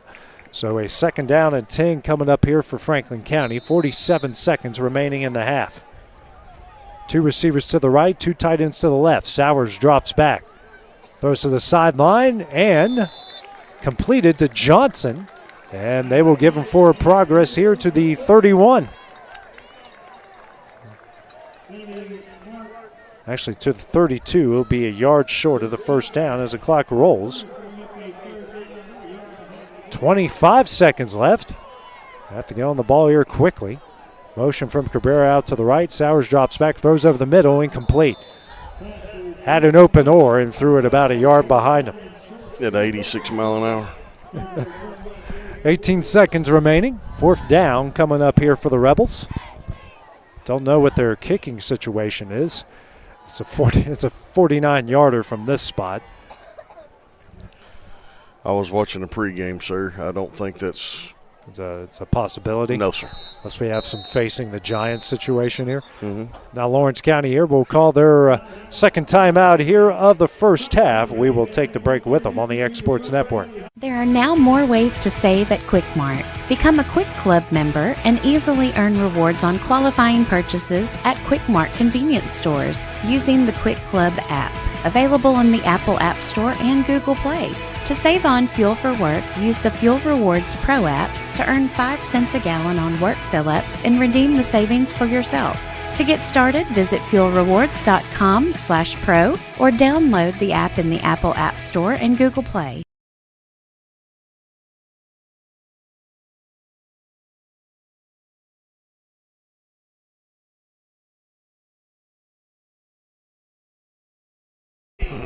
Fourth down and 1 coming up for Franklin County. Lawrence County used their second timeout. 18 seconds remaining in the half. Lawrence County with a 21-0 lead. Cabrera goes in motion. Sowers going to call his own numbers. Get the first down across the 30, 25, and down to the 23-yard line. So Franklin County will use their second timeout as Sowers picked up 9 on the play. We'll just keep it here for the time being, as Franklin County, who did nothing on their first 4 drives of the game, has put together 4 first downs and 55 yards here on this drive alone. So they have a first down and 10 at they marked him at the 22. And Dusty, it's been Lawrence County using the big plays so far in this one. I mean, they've hit some big plays. 55-yard punt return for a touchdown from Demetrius Silva. 56-yard touchdown run by Summertown leading Lewis County here, Dusty, at the half, 21-6. Okay. Thank you there, Hayden, for the update. For a second, I'm like, why am I watching my own game? But I've been calling volleyball all day, or for the whole week. My brain is not fully functioning. Yeah, folks, he's on a different planet right now. And I am. To me, this looks like Ole Miss and LSU right now. If LSU went to the all-whites. I mean, 100% looks like Ole Miss. He done it, yeah. And Sowers the Rebels. Calls his own number and gets across the 15, the 10, and powers his way down to the 4-yard line. An 18-yard pickup, their longest of the game.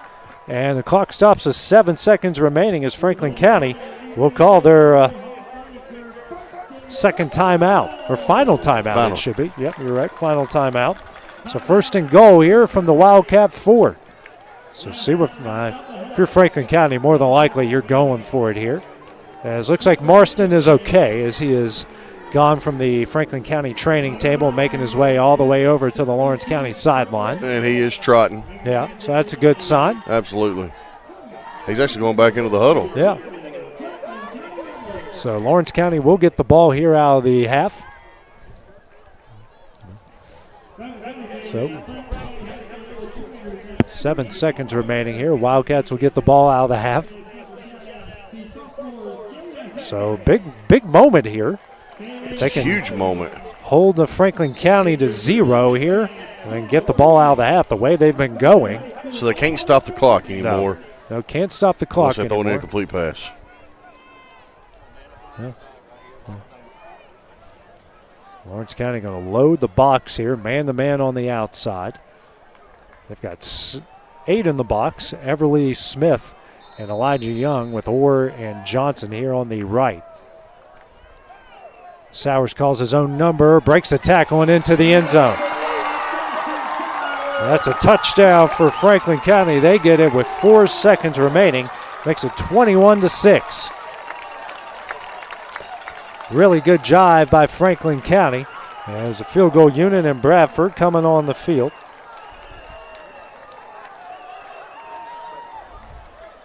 Franklin County getting some much-needed momentum here at the end of the half.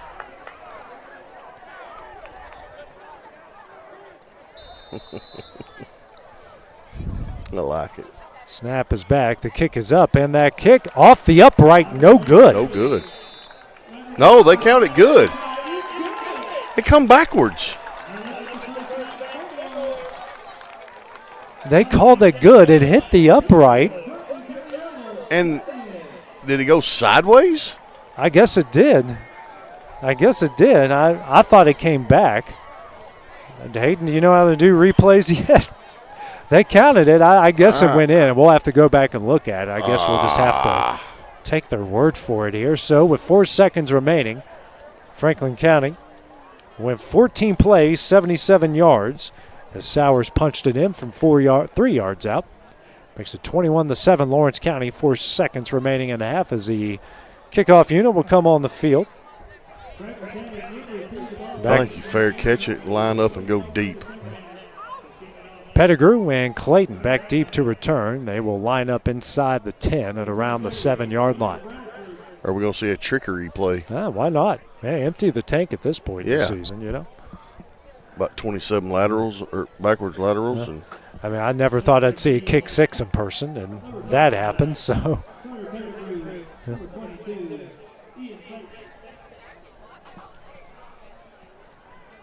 That one right upright is kind of. It's leaning towards us. I think that goalpost was fudged. Yeah. So it's leaning to the right, so even if you hit it, it'd be missed. Way missed. I'm calling for protest. Bradford to kick it away. End over end kick. Lands and fielded by Pettigrew at the 15. And they fake the reverse, and they bring down Pettigrew at the 24-yard line, and that will be the end of the half. So after 24 minutes of play, Lawrence County leads this one 21-7. We'll have a weather message from our favorite bald man, and Fred Gossage runs some spots from our sponsors. That is next here on the X Sports Network. Going the distance with local sports. This is the X Sports Network. Top quality equipment rentals at the right price. It's not too good to be true at Rent Right Equipment and Sales. We guarantee clean, reliable products that are up to your standards. Our family-owned business has been doing that for more than 40 years. Let our friendly and knowledgeable staff take care of you from purchase to maintenance. Saws, drills, lifts, mowers, generators, you name it, we've got it. Stop by and see our inventory today, located on Buffalo Road in Lawrenceburg. Don't just find a job, find a career with Resource MFG. The team at Resource MFG in Lawrenceburg has the resources and experience to find you a full or part-time position right away. Now recruiting for open positions in Lawrence, Giles, and Murray counties. Whether you're entering the workforce for the first time or looking to take your career to the next level, let your journey begin with Resource MFG. Located at 300 Ellingson Street in Lawrenceburg. Phone 931-570-2111 to jumpstart your career today.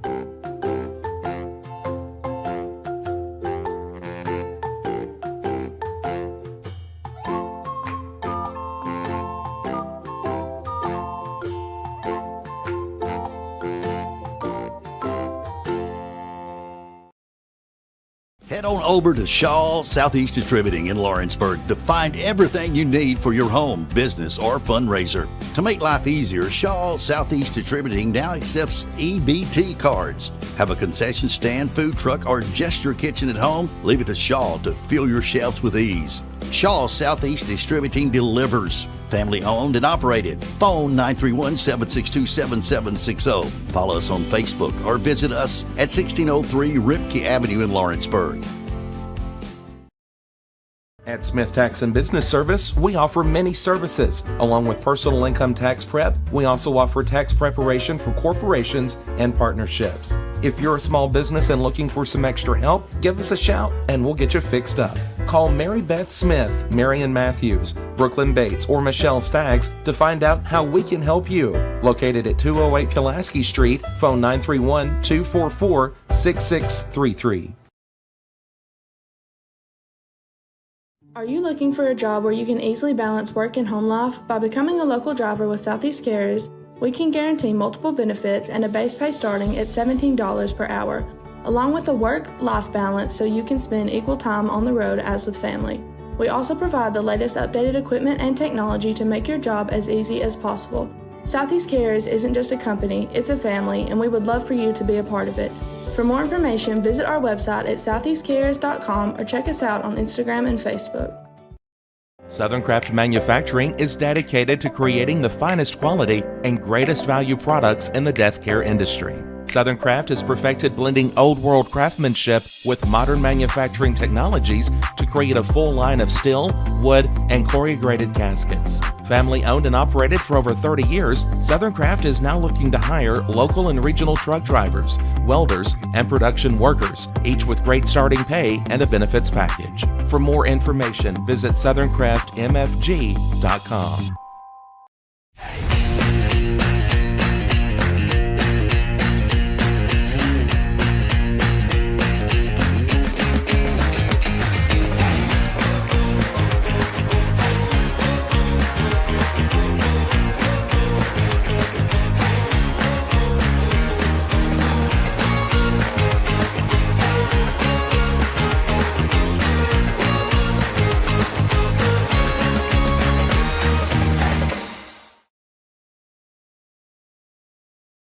If there ever was such a thing as a company that could do almost anything, well, Tenakee Properties is it.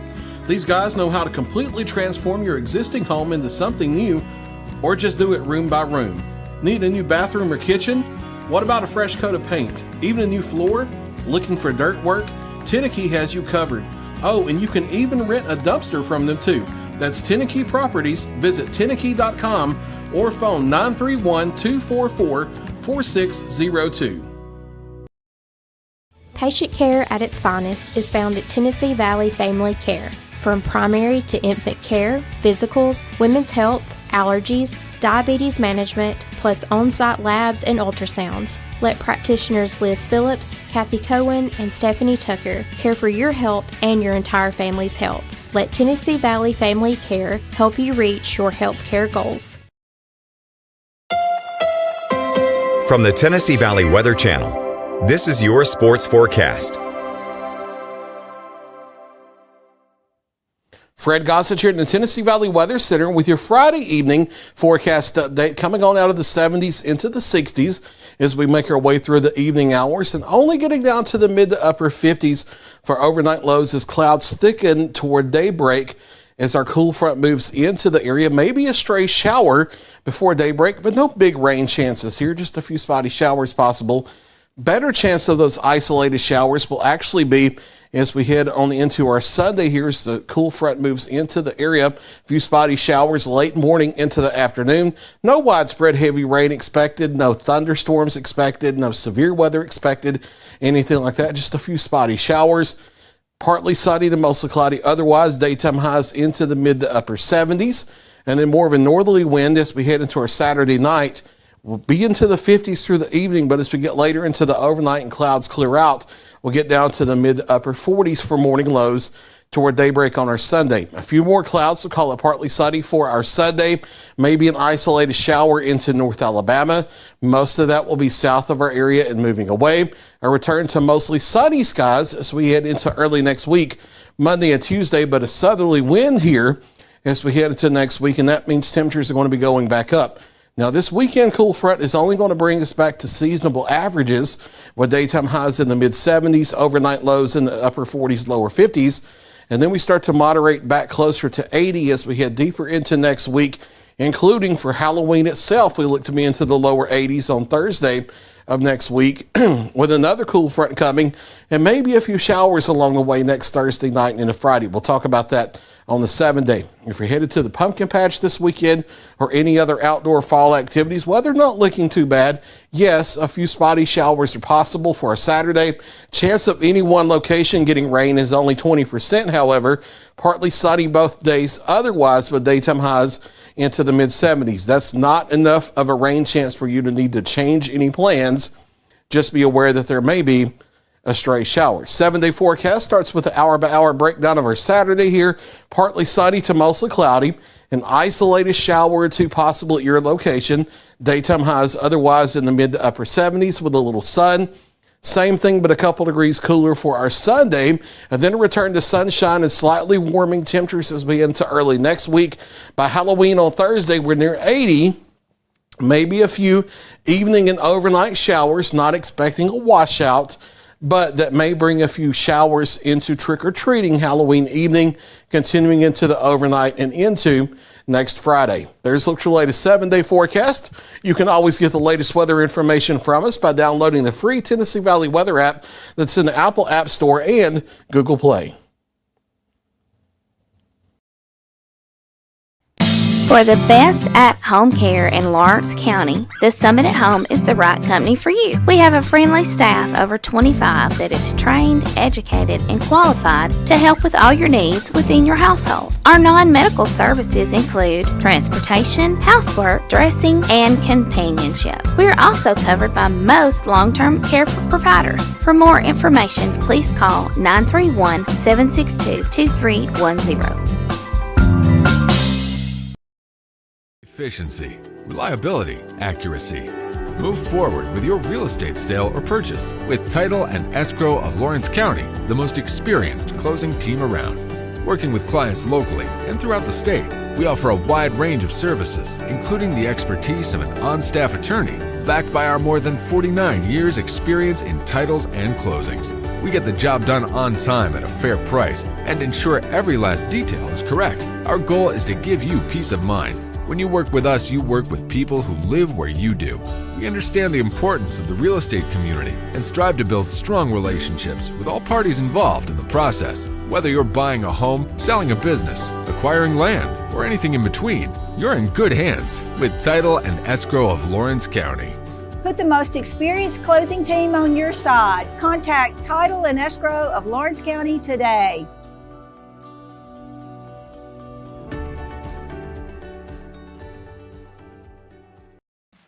Hey Lawrenceburg, looking for something new? Come to Happy G's, located at 210 East Gain Street. We have pitching machines, batting cages, and even indoor golf. Powered by TrackMan, our system is perfect for practice or play. With over 300 courses as well as multiple mini games, it is perfect for all ages and abilities. We even offer packages for group events such as birthday parties and business lunches. So let's go! Come get your game on indoors at Happy G's.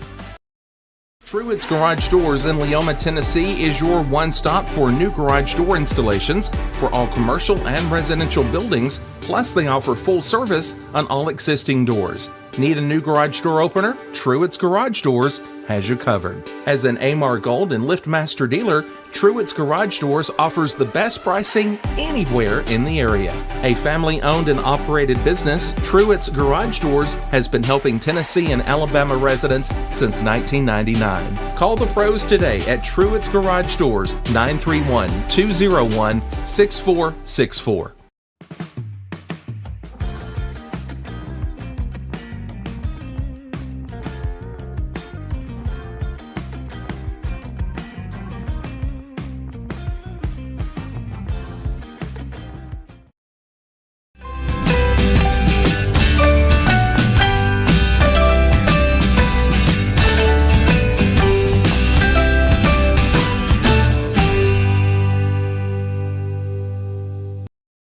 Mid-South Realty, we pride ourselves on our family values, professional service, and a deep local knowledge. With a small town feel and a personal touch, we're here to help you navigate the real estate process with ease. Whether buying, selling, or renting, you can trust us to guide you every step of the way.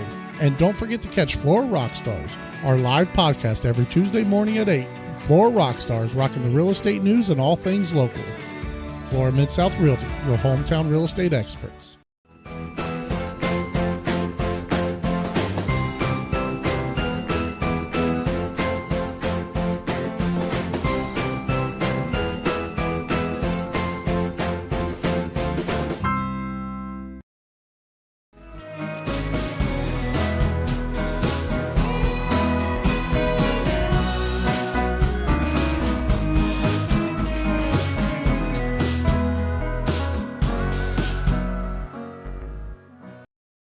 Looking for a place to pick up your pumpkins for the fall? Then the Hudson Valley Pumpkin Farm is the place to go. Located at 356 Hudson Road, Hudson Valley is 10 acres of fun waiting for you. They also have corn stalks, mums, and anything else you would need for the fall. It is open starting Saturday, September 14th, and will run every Saturday throughout the fall from 9 to 5 until they run out. You can also visit during the week upon request. For more information, use the QR code at the end of this commercial.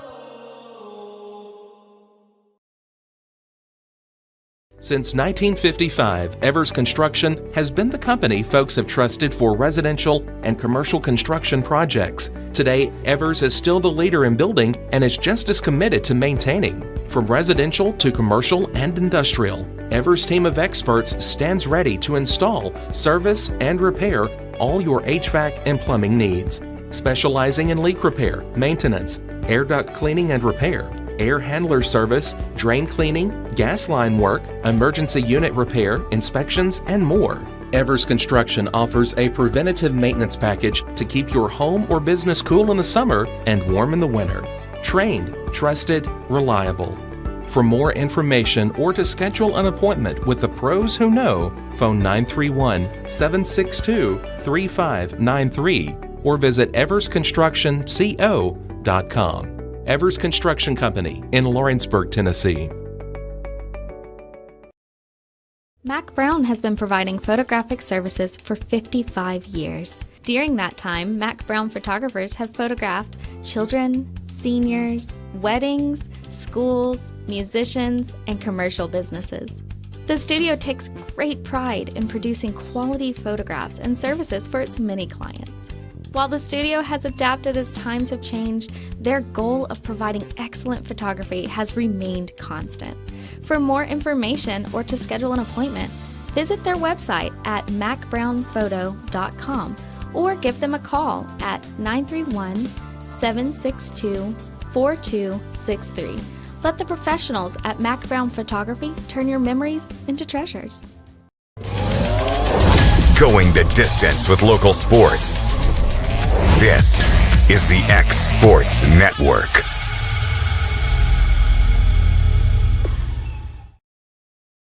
Back in Winchester, as we're wrapping up halftime, here's Lawrence County leads Franklin County 21-7. Let's take a look here at the first half stats.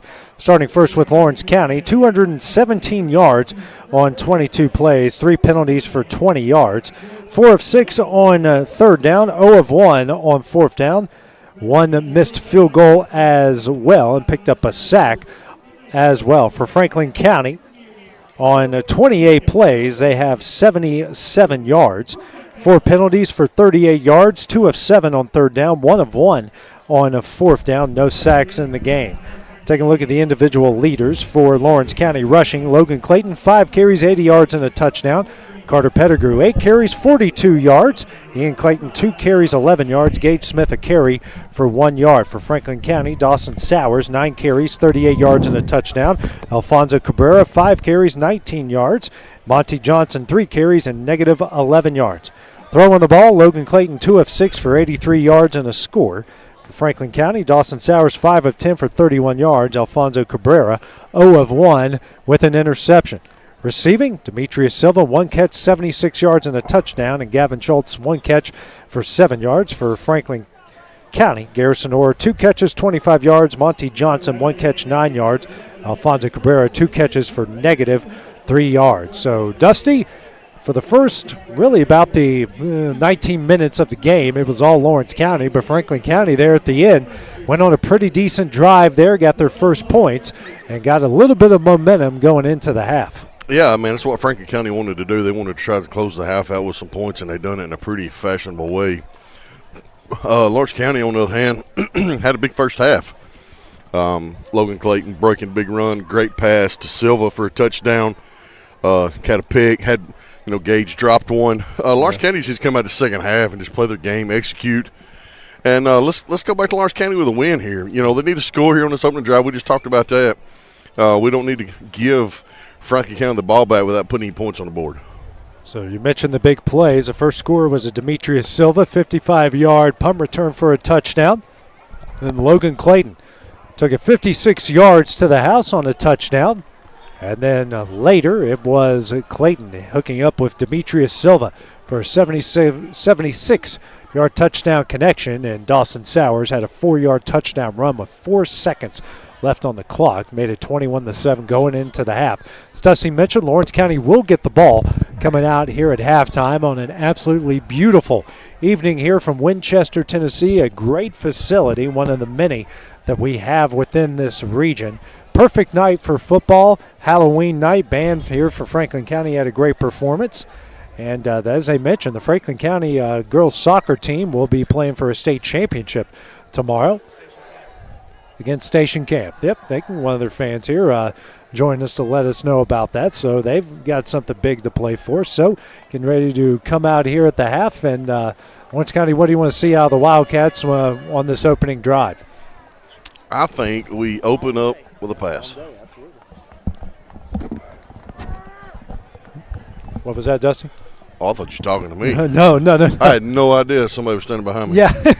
Yeah, what do you want to see at Lawrence County here on this opening drive? That's awesome. I thought you had already had I was like, man, that was a pretty good synopsis I didn't know about. Yeah, I had no idea he was standing behind me. Wow. Could have got me.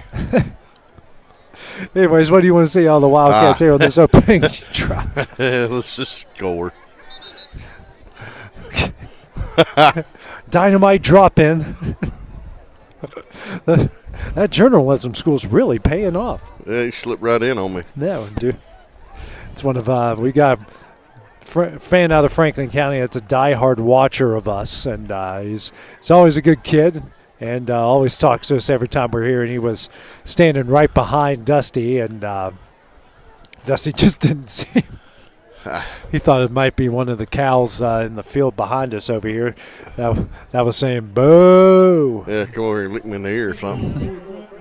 So Bradford on to kick it away.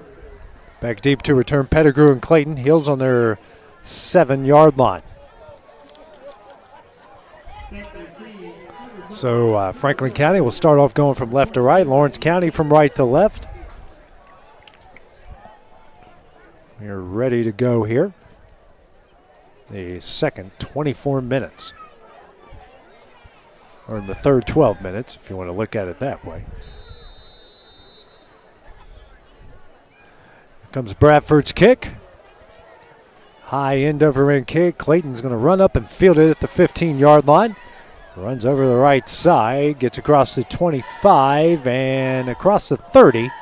And a decent return here to the looks like the 32-yard line's where they'll give it to him. So first down and 10 for the Wildcats. Not bad field position to start off the second half. No. And they will. Yep, at the 32.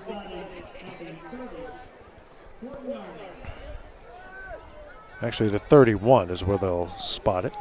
First down and 10 here for the Wildcats. Their opening possession of the second half. 2 receivers to the left, tight end, single receiver to the right. Pettigrew still the running back here to Clayton's left out of the shotgun.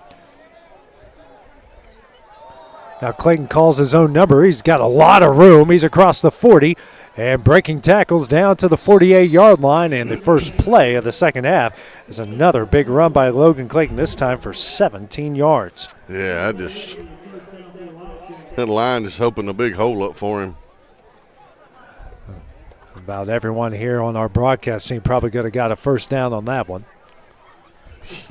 Except for Crash. No, Crash would have hit something. He would have tripped on the line of scrimmage. Yeah. 2 receivers to the left, tight end, single receiver to the right. Gage Smith will now go in motion to the right. Quick throw out to Smith. Makes the catch. Makes a man miss. He gets in the Rebel territory. And down to the 47-yard line. Good pitch and catch there between Smith and Clayton. Brings up at about second down and 4. Crash may not made it to the line of scrimmage. He'd had to stop and fill up his Buc-ee's cup. Now we got someone down for Franklin County. So while they run out and check on him, we will take a break here on the X Sports Network. Arts, crafts, stationery, journals, books, educational toys, wrapping paper, devotionals, greeting cards, and much more can all be found at Paper and Thread in downtown Lawrenceburg. Shop local to find the perfect gift or have a custom gift basket made for just the right occasion. Paper and Thread has a party room now available for birthdays, classes, and so much more. We could go on and on about all the neat things you'll find at Paper and Thread, but you just need to hop in your car and head down there. 106 North Military Avenue in Lawrenceburg is where you'll find them and discover what makes Paper and Thread awesome. That's Paper and Thread in downtown Lawrenceburg, 106 North Military Avenue, just north of the square. Phil. Rebel seems to be okay. He had popped up off the ground before his training staff could even get to him. So second down and 4 coming up for the Wildcats from the Rebel 47-yard line. Same formation here for Lawrence County. 2 receivers to the left, tight end, and a receiver to the right. Pettigrew to Clayton's left. Gets a handoff. Breaks a tackle across the 45-40 and down to the 37-yard line. Really good run by Carter Pettigrew. And another Wildcat first down. I think he run harder after contact right there. Kind of spun up a little bit. And a good run there by Pettigrew. Another Wildcat first down. That is their 8th of the game. Go with the same formation. Thomas Carr is a split out to the right and that almost looks like a college kid against a middle school kid on the outside where Carr is. Yeah, Carr's 6'4" and this guy's 5'7". Clayton now calls his own number, and he's got an open Everly on the RPO, but overthrows him. Second down and 10 coming up for Lawrence County. 10:15 remaining in the third quarter. Like the play, though. Like the play call. Want to get playmakers out in space. Had Everly there and just overthrew him. Marston into the game for Carr. Everly will check out as well. Second down and 10 coming up for Lawrence County. 2 receivers to the left, tight end, single receiver to the right. Now Ian Clayton in at running back. And he gets a handoff up the middle and maybe got a yard or two as they give him forward progress to the 35-yard line and an extra 15 yards on the end of it.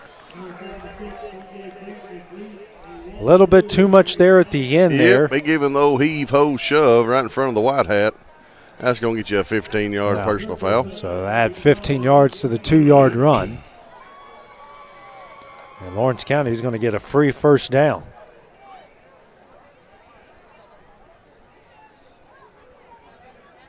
I mean, the whistle blew 5 seconds before he pushed him. I mean, it might be on the same kid that got the blindside block and celebrated it for a minute and a half. Good. Yeah. First down for the Wildcats from the Rebel 21-yard line. Clayton now hands off calls his own number. It's an RPO to Gage Smith. Smith is going to drag a defender out of bounds. They'll get him to the 16-yard line, a 5-yard pickup. Second down and 5 coming up here for Lawrence County. 9:54 as the clock stops. So Smith went out of bounds. Well, they have no sideline to work on that side of the field. You got a fence about 3 yards beyond the sideline. Clayton calls his own number again on the option and gets to the maybe the. Let's see, it's kind of hard to tell here. That line, they painted it at halftime. I can almost see it. Yeah, it's a 1-yard pickup there. Third down, excuse me. Third down and 5 coming up now. Third down and 4, I should say. 9:30 remaining in the third. 2 receivers to the right, tight end, single receiver to the left. Silva with man coverage on the outside here to the left. And now a handoff here to Pettigrew, and he's dragging defenders. That's going to be a first down. And be very close. They got him at the 12.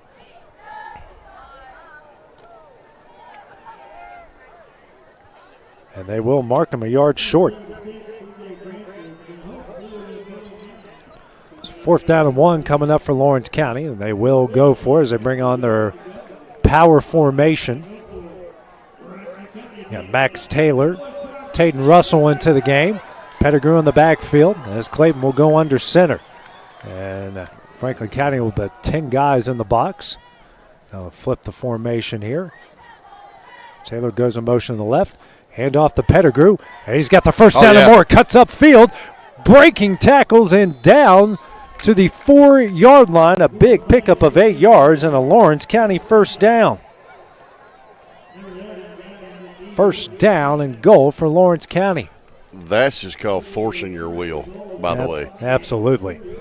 They got enough on the first down, and then Pettigrew did the rest from there. They're going to stick with this power formation. I like it right here.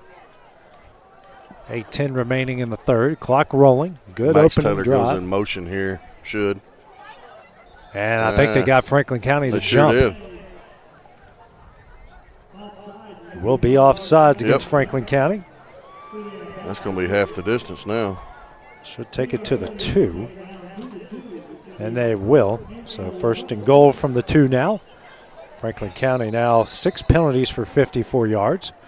Clock rolling under 8 minutes left here in the third. Clayton under center again. This time it's a toss to Pettigrew. Cuts upfield and into the end zone. Yeah. Touchdown Wildcats. And for the 11th time this year, Pettigrew finds the green. And Lawrence County leads it 27-7. 7:51 remaining here in the third quarter. Great job by the offensive line. Pettigrew just uses his eyes, sees the hole. I mean, it's pretty simple right there. I make it sound simple, but he makes it look simple. Morrison on to attempt the extra point. Now the wide ad is they're going to have to bring on Cale Scott. Something was wrong with the holder. What's wrong with it?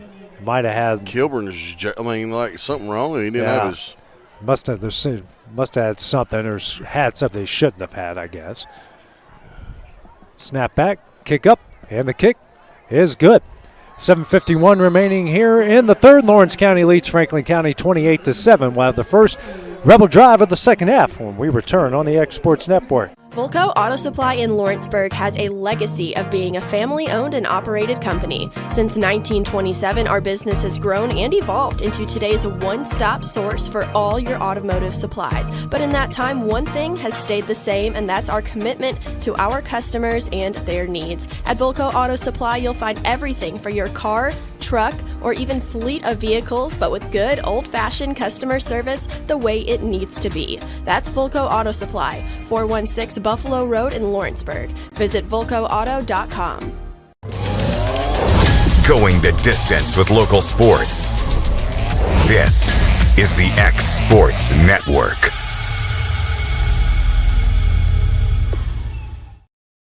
Tim play, 69-yard drive capped off by Carter Pettigrew's 2-yard touchdown run. 7:51 remaining in the third. Lawrence County leading Franklin County 28-7. Pettigrew picked up touchdown number 11 on the season to lead all Wildcats. And powerful drive there from Lawrence County, and also got aided by a late hit, 15-yard penalty against Franklin County as well. So Lawrence County using the run game and a little bit of help from the other side to pick up their 4th score of the night.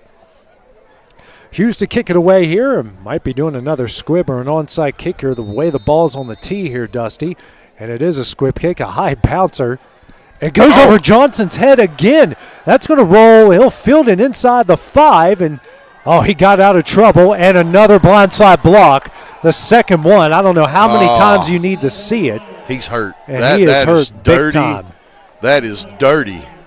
That's why they have put that rule into place. And there is a whole host of penalty flags on the play.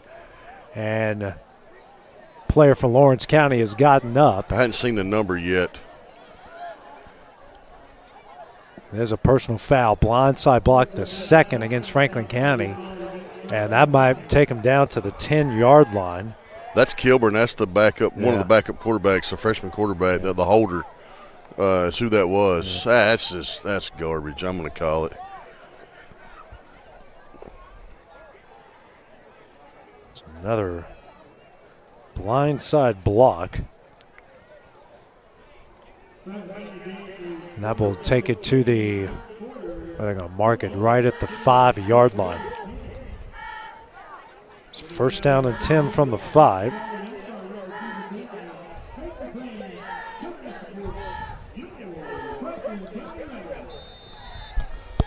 Seven penalties now for 59 yards here against Franklin County. Sowers in the backfield. Tries to go up the middle and nowhere to go. Thomas Carr, Taden Russell, a whole host of Wildcats there. And I don't know, he didn't even get back to the line of scrimmage. No, he lost a yard, I'm pretty sure. Yeah, I think you're right. Brings up second down and 10. Good job. The only time that up the middle quarterback draw has worked was that last drive of the second half. Other than that, Lawrence County has really shut down Franklin County in this game. 7:10 remaining here in the third. Two receivers here to the right. Tight end to each side. Sowers. Handoff here to Cabrera. And Marston and a whole host of Wildcats will bring him down at the 7-yard line. Now bring up second down and 8. Third down and 8. So a third down situation here for Franklin County. They're 2 of 7 in the first half. Both of those came on that touchdown drive. With the same formation. Cabrera goes in motion now to Sowers' right. Sowers drops back, throws, and incomplete. Low and inside to Johnson, and that will bring up fourth down. And the punt unit on the field here. He's going to be kicking from his end zone. Yeah. And the snaps haven't been that great so far here for Franklin County, as the lone guy back to return will be Zacchaeus Everly. But Jasper Kilburn has off the bench, so he's back over on the sideline. That is a good sign for Lawrence County. And they're going to, I think they're short a person.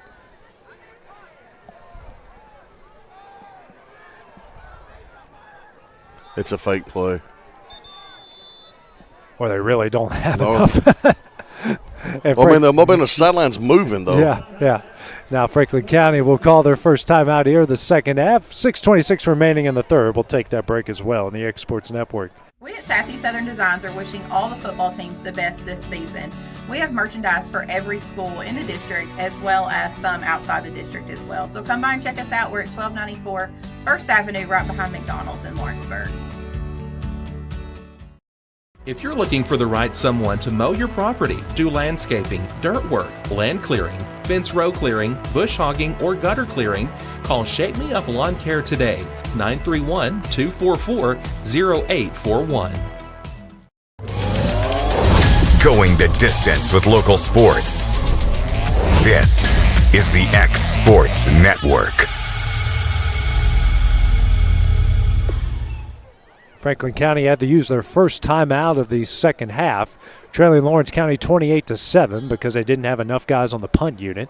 Everly, the deep back for Lawrence County, is heels on the Rebel 40-yard line. They've struggled with the punts all night. That's a good snap there, and is back. Lawrence County came. That's a really good punt. Everly fields it, a fair catch at the 43-yard line. Actually, the 44. What a really good punt there by Bradford. Yes, he had was. A bomb right there.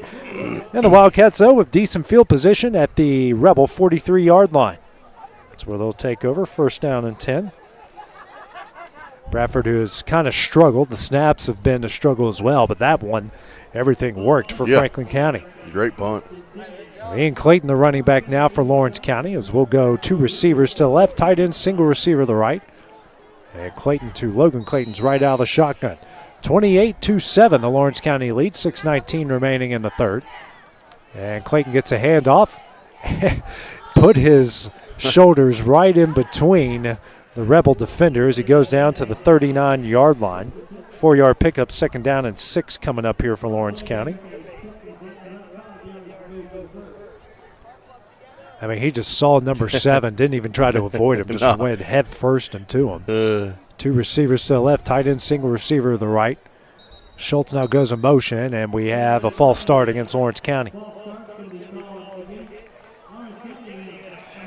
Taken back to the 44. Who jumped? No argument there. I guess one of the offensive linemen must have flinched. It's my best guess there. Lawrence County now 4 penalties, 25 yards.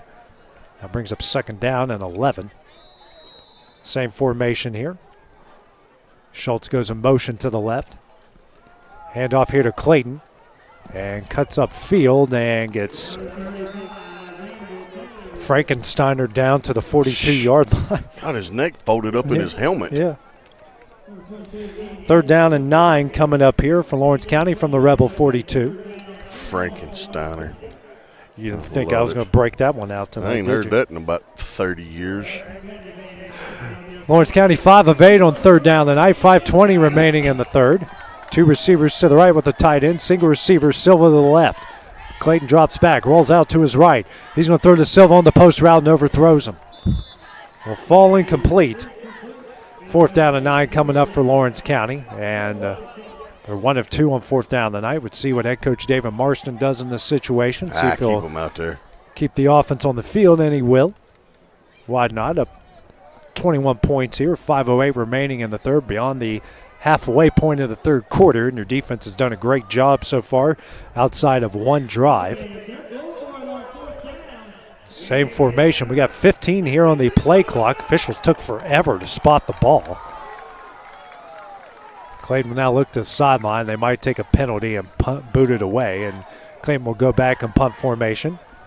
And 2-1, and they won't get it off in time. They try to, but it will be a delay game against Lawrence County.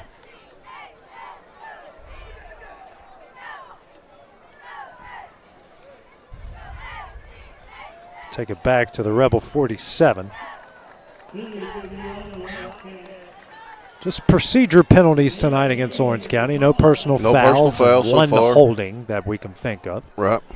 So Clayton will boot it away. And Orr is back deep to return. Quick punt. He crushed that thing. Gosh. Orr will field it. It goes all the way back to the 4-yard line. And a whole host of Wildcats tracking him down. And he will go. Kind of hard to tell. We do have an injured Wildcat on the play. It looks might be Thomas Carr. Is it? And it's one of the big guys. And no, Thomas is right there, number 11. That's one of the guys for Lawrence County is down. Orr on a really good return. And while they come out and check on him, we will take a break here on the X Sports Network. The Raptor Series from Hustler Turf. A premium line of residential mowers designed with a wide stance for operator comfort. A one-piece 11-gauge steel frame and welded steel deck for added durability. Finished off with premium Kawasaki V-twin power. We are Hustler Turf, and this is Hustler Country.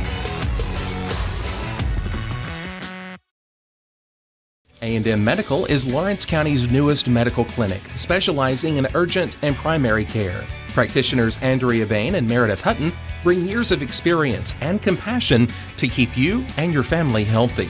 A&M Medical features a separate well waiting room to meet your needs. Visit today and ask about A&M's weight loss program and telemedicine services. That's A&M Medical, located at 2367 Highway 43 South in Leoma, Tennessee.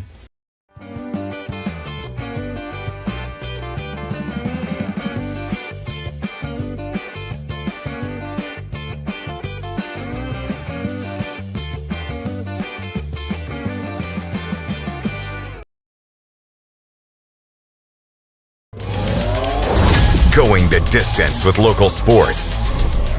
This is the X Sports Network.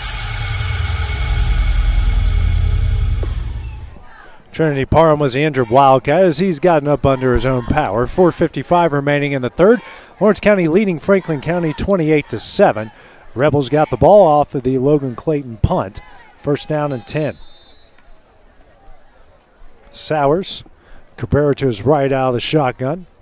And they did a reverse here to Johnson. And Johnson cuts upfield across the 30, 35-40.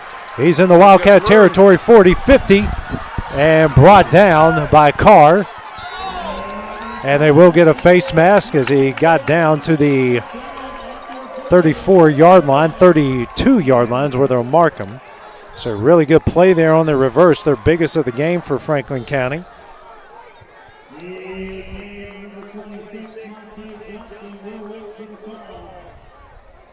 And it's a clear face mask from our vantage point.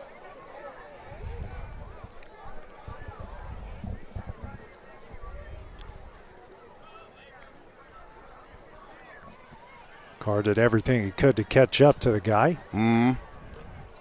Good design play, had a whole host of Rebel blockers in front of him. Actually, they're going to call sideline warning and then the face mask. So the warning, you can't, it's not an offsetting penalty unless it's a second sideline warning. So I believe that should take it to the 17. I think you're right, AJ, but I don't know if these guys know. Yeah, they do. Well, this time they do at least. And they will mark it at the 17-yard line. So that's the first personal foul penalty against Lawrence County tonight. So first down for the Rebels inside the Wildcat red zone for the second time in the game. 4:40 remaining in the third, and the Rebels knocking on the door once again for the second time in this region matchup.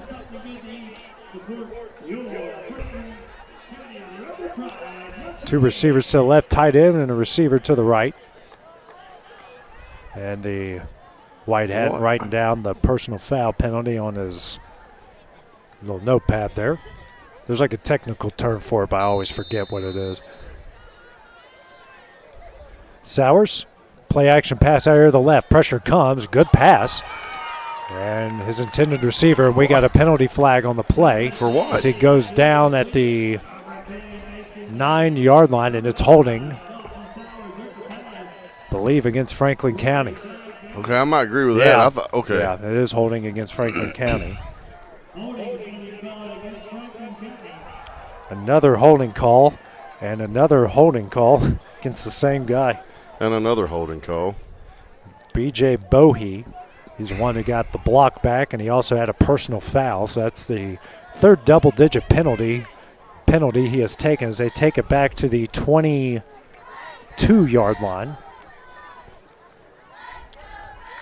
So that wipes away a first down. Yep. Now the line to gain is what, the 9?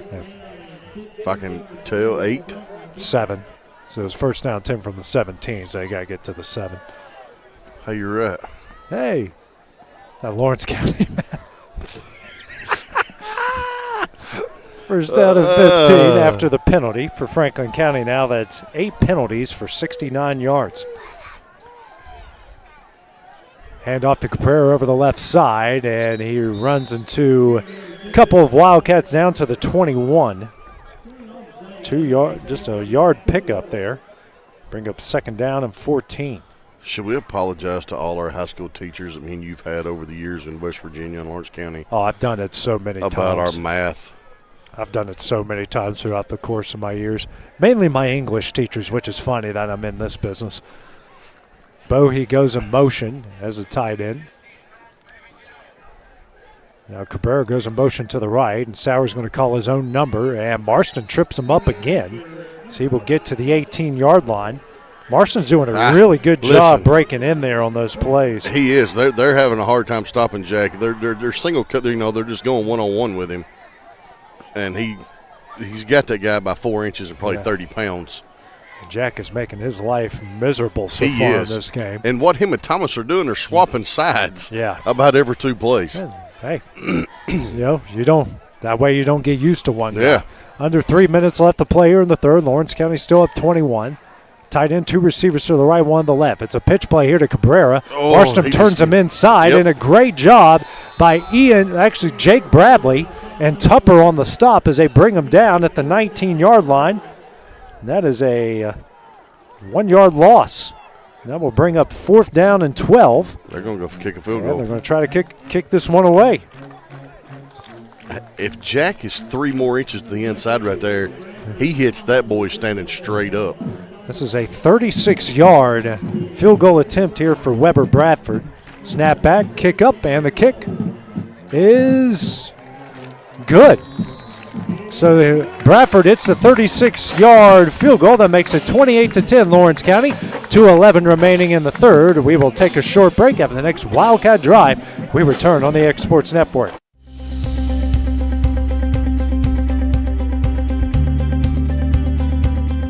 Arctic Air keeps your home or business comfortable. For more than 20 years, we provided outstanding residential and commercial services through Southern Middle Tennessee. Whether you need assistance with your heat, air conditioning, preventive maintenance, or anything in between, trust our reliable team to get the job done. We'll take the time to figure out your specific needs and recommend what we believe is right and best for your situation.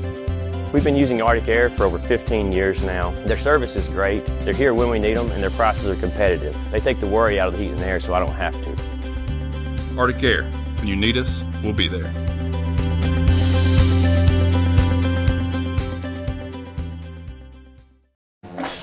So Weber Bradford, 36-yard field goal, caps off a 5-play, 63-yard drive for Franklin County. Makes it 28-10 Lawrence County.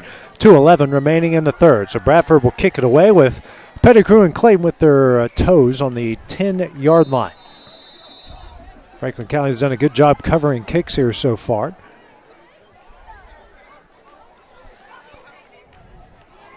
As here comes the kick. There's a pooch kick. Will land at the 28. And they got to get on top of it. And he fumbled. He bobbled it. And no drama here. I think Lawrence County did recover it here. So Max Taylor recovered it there at the 29. And that's where they'll take over first down and 10. So how about Max? He'll get on the score sheet. Attaboy, Taylor.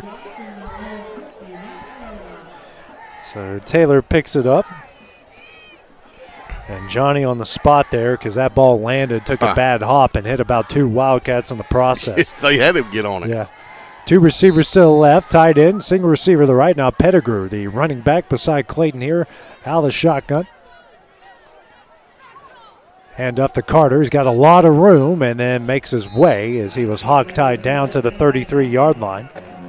4-yard pickup. That will bring up second down and 6 for Pettigrew. Pettigrew so far on the night is 13 carries, 68 yards. Had 111 last week at Shelbyville. Same formation here for Lawrence County. Now Pettigrew to Clayton's right. Everly in motion. And they fake the pass, and that play didn't get off to a good start as Pettigrew gets brought down in the backfield at the 31. The timing on that was off. It's a 2-yard loss to bring up third down and 8. I don't know that Logan should have just kept it. Yeah, I'm with you on that one. And the timing on that play was not good. So third down and 8 coming up for the Wildcats. 5 of 9 on third down so far tonight. Is that Tom Hanks? Is that Forrest Gump? Okay. A kid dressed as Forrest Gump, the one that ran across the country, just walked by us. Clayton, straight drop back this time. And he hits his man. That's Thomas Cole. He's got the first down and more. His 4th catch of the year down to the 44-yard line. I was hoping they'd throw it out there to him at some point. Yeah, I mean, it's been open. That's a 13-yard pickup, and his 4th catch comes at a good time for a Wildcat first down. That is a beautiful costume. I mean, you can't get any all.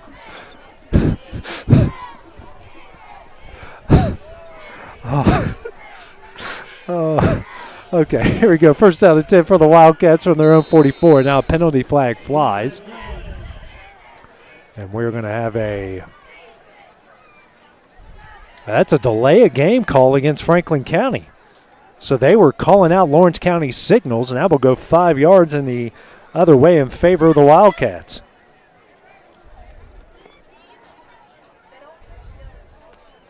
So that will take it to the 49-yard line.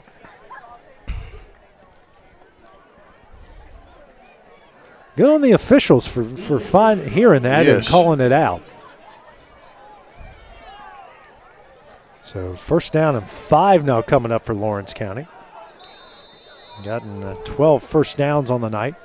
184 yards on the ground. 35 seconds remaining in the third. Clayton, handoff here to Pettigrew, gets in the Rebel territory And they continue to push him, and he will make his way to the 48. That's a 3-yard pickup. Will bring up 2nd down and 2. And that more than likely will be the final play here of the third quarter. 15 seconds left. Wildcats are getting on the ball here quickly.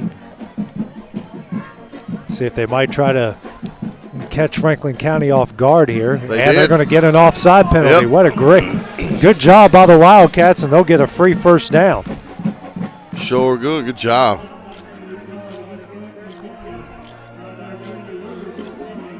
So that will take it to the 43-yard line. Another first down. And they will let it run to the quarter. So after 36 minutes of play, Lawrence County leads it 28-10. We'll continue the Wildcat drive and start the fourth quarter when we return on the X Sports Network. Financial advisor Scott Beasley knows time spent with family is everything.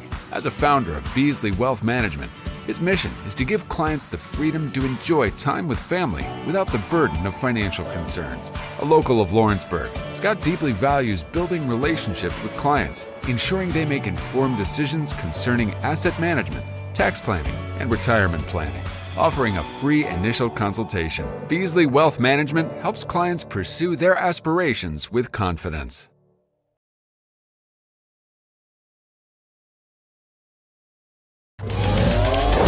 Going the distance with local sports. This is the X Sports Network. Stand by. Back here as we're getting ready to start the fourth quarters. The kid dressed up as Forrest Gump that ran across the country is still cracking us up. Final 12 minutes. Here's Lawrence County leads Franklin County 28-10. It's senior night and Halloween night. A lot of different costumes here in Winchester. I see a dragon, Spider-Man. I've seen everything. A couple slasher guys. Seen a banana. Banana, yeah, the banana. That's pretty creative. Really can't see it. Yeah, well, you can spot the banana from a mile away. Come on, Chain Gang, get in the gang. You got to move down this way, guys. Oh. Here. This is when we need like that music, and now they're all tangled up. First down and 10. The Wildcats got it after they got on the ball right at the end of the quarter and got Franklin County to jump off sides. So they have a first down and 10 from the Rebel 43. 28-10, the Wildcat lead. Two receivers to the left, tight end, single receiver to the right. Ian Clayton now to Logan Clayton's right. As Schultz, a tight end, goes in motion to the left. Hand off to Clayton, got a head of steam, tripped up, and rolls across the 40 down to the 39-yard line. 4-yard pickup will bring up 2nd down and 6. I want him to break one right here, and I'd like to see how fast he can actually just run. Like do one of those next-gen stats, see if he can get over 20 miles an hour? Yeah. Same formation. Schultz in motion left again. Hand off to Clayton. He goes over the left side. You might get a chance here, Dusty. Across the 25 and wrangled out of bounds at the – they're going to give him forward progress to the 19-yard line. That's a 20-yard pickup as the Wildcats get back into the Rebel red zone. I thought that was it. Yeah, he took off, and you just saw the dust underneath his cleats right there. I seen the white lightning. Same formation now. Pettigrew into the game for Lawrence County. And it's a handoff to Pettigrew up the middle, and he is breaking tackles, still pushing the pile down to the 13-yard line. Another good run there by Carter. 6-yard pickup, 2nd down and 4 coming up. Hey, props to the band tonight. Yeah, they're having a lot of fun over here. 2nd down and 4 coming up. Minute 10 into the fourth quarter. Wildcats going to try to put this one away right here on this drive. Two receivers to the left, tight end, and Silva, the single receiver with man coverage on the outside to the right. Now Everly in motion. Quick throw out to Everly, makes the catch, and can't make that guy miss. And they will give him forward progress to the 14. He'll lose a yard. Good 2nd tackle. down and 5 coming up. Good On the tackle was Layton Hines, made a really good play there. So another 3rd down coming up here for Lawrence County. 6 of 10 so far in the game. And a third down, 5 from the 14. Got to get to the 9. Same formation. Now Schultz goes in motion to the left.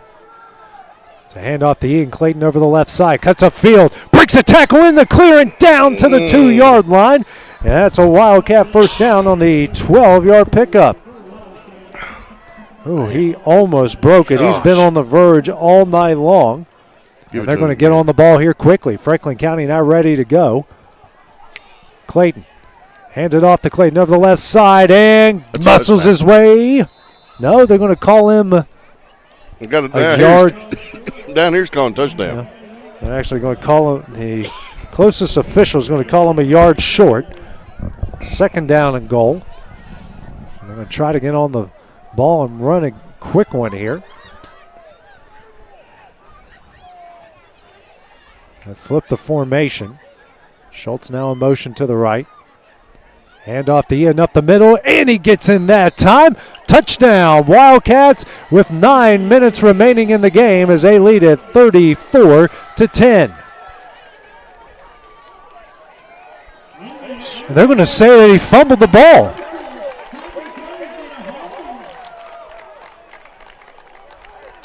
Did he fumble it? Or he fumbled it in the end zone? They say he fumbled it in the end zone. He threw his white bag out right here. Yeah, he said he fumbled it in the end zone, so Franklin County will take over first down and 10 from the 20.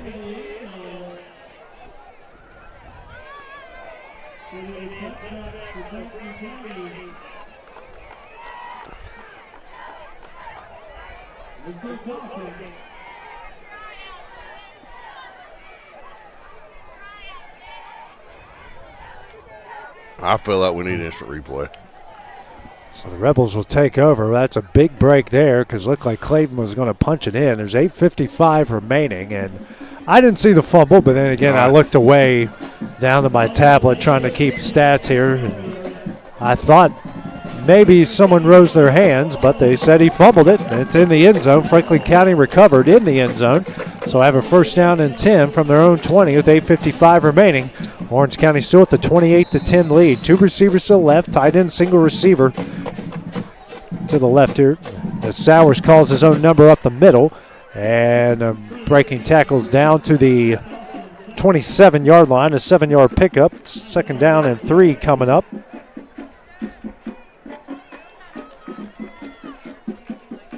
Going to have some huge urgency here because you're down 3 scores. Yeah, I mean you got to get on the ball. You got to go if you're Franklin County. 2 receivers to the right, tight end receiver to the left.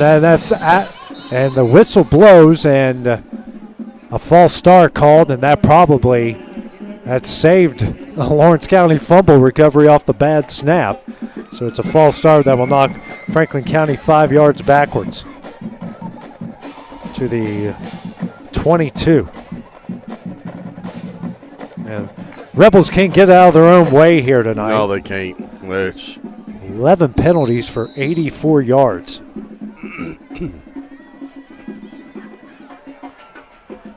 Cabrera in motion. Sowers here out of the shotgun. Sowers drops back. Throws over the middle. Hits Orr. Makes the catch. And will get wrestled at about the 33-yard line. That will be enough for a Rebel first down. That's enough for a Rebel first down. Oh, my God. Third catch for Orr for 36 yards.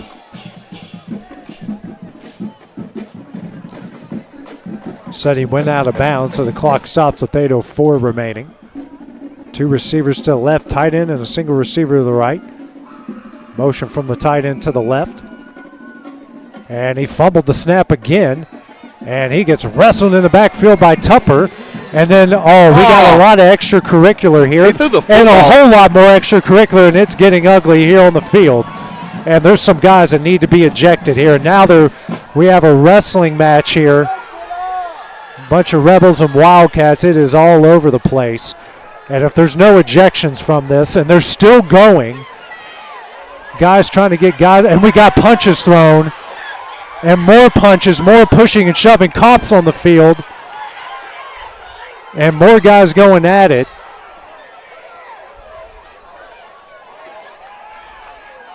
And we definitely need to have some ejections here because this is just on both sides of the ball. Because that should not have escalated the way it did. No, I mean, he did. He threw a flag. He went down, but the quarterback threw the football at our player, and then, of course, it all just went chaotic. So I would expect we have a whole host of blue and white jerseys about to see the locker room. I could probably point out a few. Yeah. Number one, I'd start with the quarterback because he's the one who escalated the whole thing. Yes, Tupper was. He did. He grabbed him by the face mask. Grabbed him by the face mask. I understand, but and let it go. Let it go from there. Yes. And here's the thing: everybody involved is absolutely wrong. Absolutely. No one's right in this situation. Right. No. So we've got 5 cops on the field, both head coaches and a couple of administrators, and we've got everybody threw their flags and helmets in the process, and the head coach here, understandably, is all over his team here for Franklin County, as he should.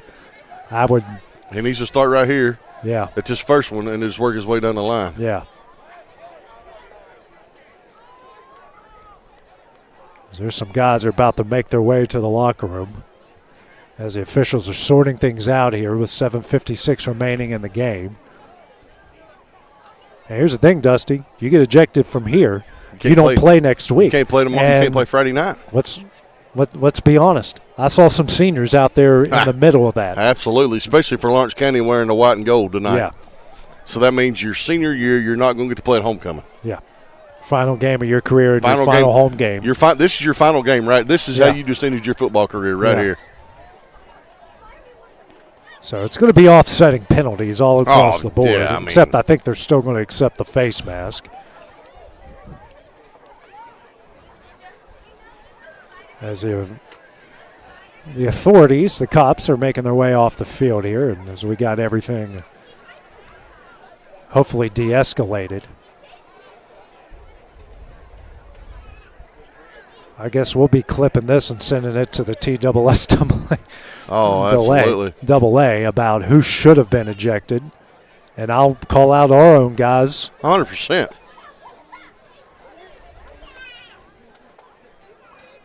There's guys about to be at both huddles who won't be on this field after this is all sorted out. Yep.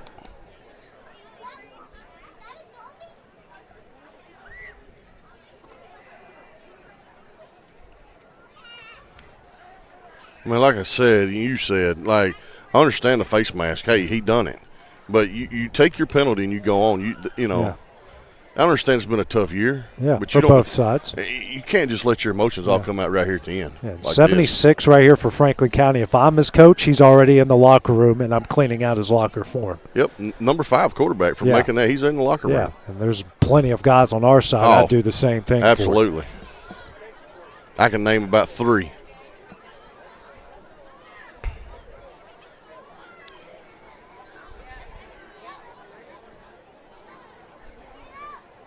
This is going to take a while, as understood. And I think the cops are coming back on the field because I think they know they got guys who are about to exit to the locker rooms, and the locker rooms are literally, 20 yards in between each other? I think you're right, about 20 yards. Yeah. So they're probably going to get in between and make sure nothing else happens. And the head coach Well, they just got to go one at a time. Head coach is pointing to which ones are about to go. Yeah. I think on both sides. I think they told Marston which ones too, and he did not disagree. I think he saw as much as we did. Well, and he's with his guys over there too, his coaching staff. Yeah.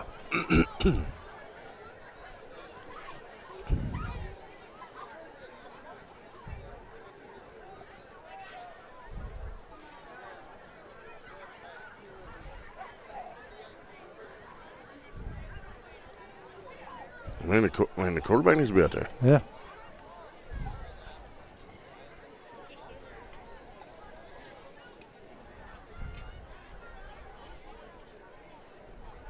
Wonder if that's the 5 are about to make their way out, or is he about I don't know what he's about to make these 5 guys do here. They're gone. Yep, as they should. They're out the door. And they won't get, if any of those are seniors, then that's their final game. And some of them are flipping off the Lawrence County fans and the team on the way out. And I'm sure that head coach is thinking, bon voyage, we don't need you anymore. And you don't. You don't need guys like that in your program. Nope. And he is giving his quarterback an earful at Sowers right now. He is sideways. Yeah, it's a bunch of Lawrence County guys are about to exit too, and I can see exactly who they are. Yep.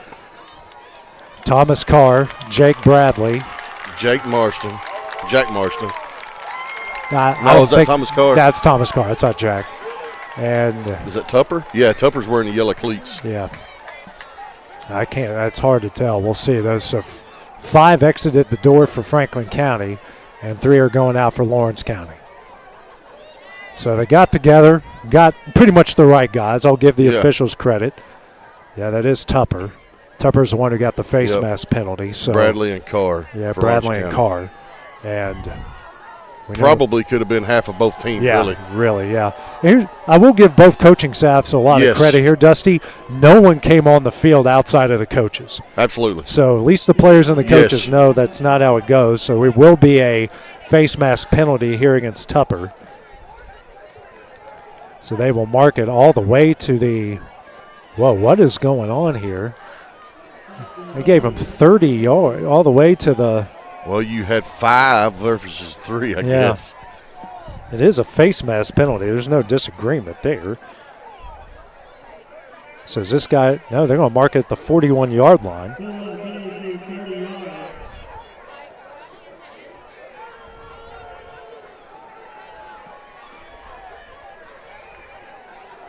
So that is 17.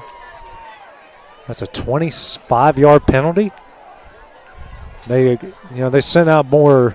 They sent more Franklin County than you did Lawrence County. I guess there's another penalty in there that he didn't signal anything. So we are. He hasn't said a word. Yeah, we are in the weeds here. That's when one of those they need to be mic'd up sort of things. So one of my rants that I've had multiple times. So 5 Rebels, 3 Wildcats have exited the door, and they will not be playing next week, nor should they. No. Listen, I know you get caught up in a moment. We've both played. We both have been in games, but you've got to control it. Yeah. Now the officials coming together again. I don't know how you have, unless there was another penalty in there, but you had, that's 25 yards, so you have a 10-yarder and the 15-yarder because there's no penalty for that's 25 yards. Yeah. And we don't do spot fouls for pass interference in high school. It's a lot of confusion. They got the right guys ejected, and some good sportsmanship on both sides, as you can see there, as both sides are shaking hands and getting this all sorted out here. The quarterback ain't even going to. No. Yeah, good job by both sides here to show some good sportsmanship here and make sure that we end the final 7:56 on the right note. Hey, it's a physical, it's an emotional game. Sure it is. Emotions run high in this, and just didn't need to get that bad here. And the head coach again, for the 3rd time today for Franklin County, is on the field in the officials' huddle.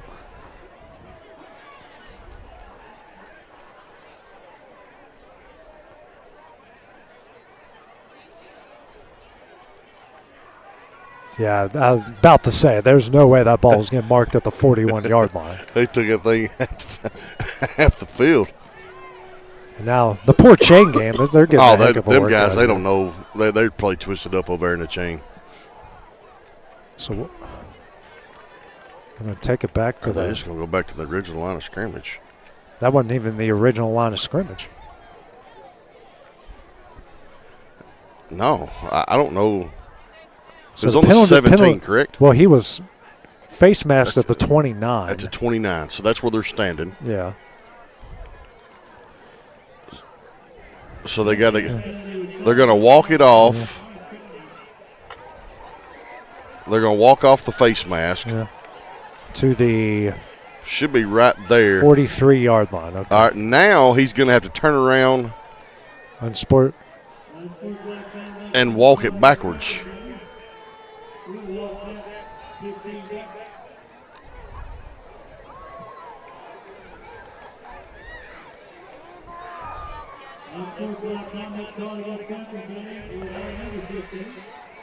Yep. Yeah. And take it. Did he call 2? Yeah. Okay. Right there.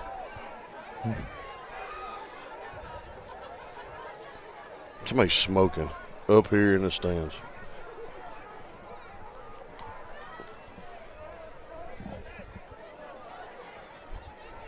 And now they'll. So it's. Oh, I'm so lost on this right now. Good luck, buddy. And when you're the official score, this is a nightmare. So first down and 10 from the 14. I will deal with that later.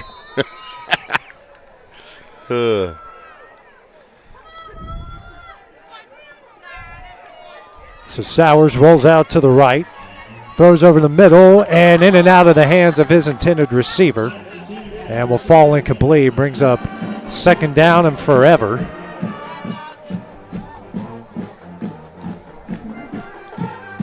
They got to make it to the 39-yard line. So that is that's a lot for my pea brain to handle right now. You talking about minding your math skills, buddy? That just went a whole nother level. Second down and forever. I might have to borrow a cigarette up from this person over here. I don't even smoke. Now reverse here to Johnson, and he stops versus field and made it to the 15. 1 yard pickup brings up third down and forever. I just don't know, like.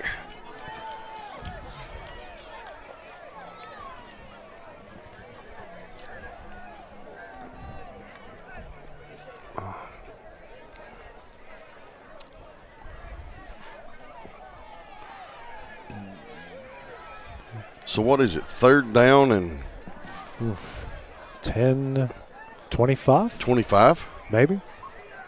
7 minutes left here in the game, under 10 on the play clock. Sowers getting the play from the sideline. Drops back, here's a screen pass. Hits Orr, and Orr will get it down to the 23-yard line, but it won't be enough here for a first down. It's an 8-yard pickup. Do we have a penalty flag? Nope. Okay. No. I thought they might have blown a whistle for a penalty flag.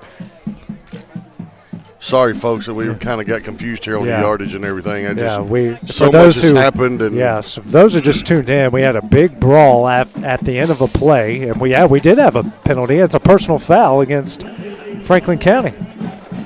Okay, they're declining. Yeah, they're David's declining. Okay, he's going to decline it. I think he's doing it for my sake, so I don't have to put it in the stamp. I think he's got you in his ear, and he thought, you know what, I'm going to feel sorry for AJ after this. Yeah, for those who just tuning in, we had a face mask that led to a brawl. 5 Rebels ejected, 3 Wildcats ejected, and now Bradford on to punt it away. Back deep to return is Everly. Logan Clayton has went back as well. Yeah. Good snap. Bradford's kick. A high spiral lands and goes backwards, and the Rebels will field it there at the 39-yard line. That's where the Wildcats will take over, first down and 10. The 16-yard punt. It's a great starting field position here for Lawrence County. 6:11 here remaining in the game.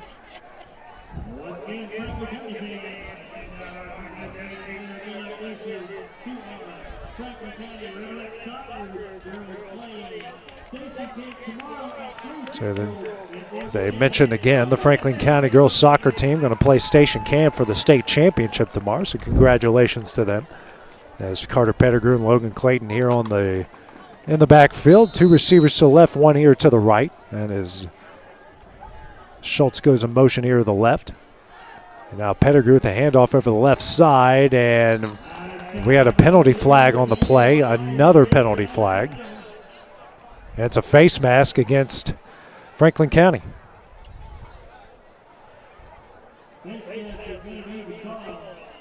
Gosh darn. Got Ray Lewis in the house wearing a Titans hat. If you only wish that would have happened. Sheesh. What I'm talking about.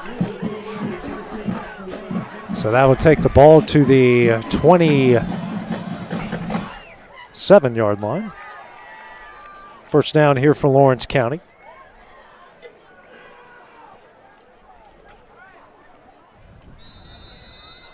Clock will roll here, under 6 minutes left to play, and what has been a dragged on fourth quarter after the brawl and the sorting out of things.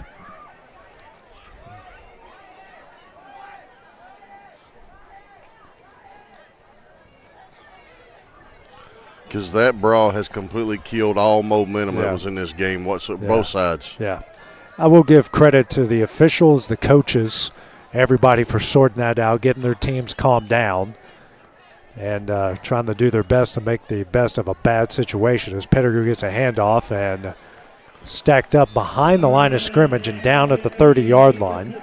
3-yard loss will bring up second down and 13. Oh, we got one down. He's up. Nah. Oh.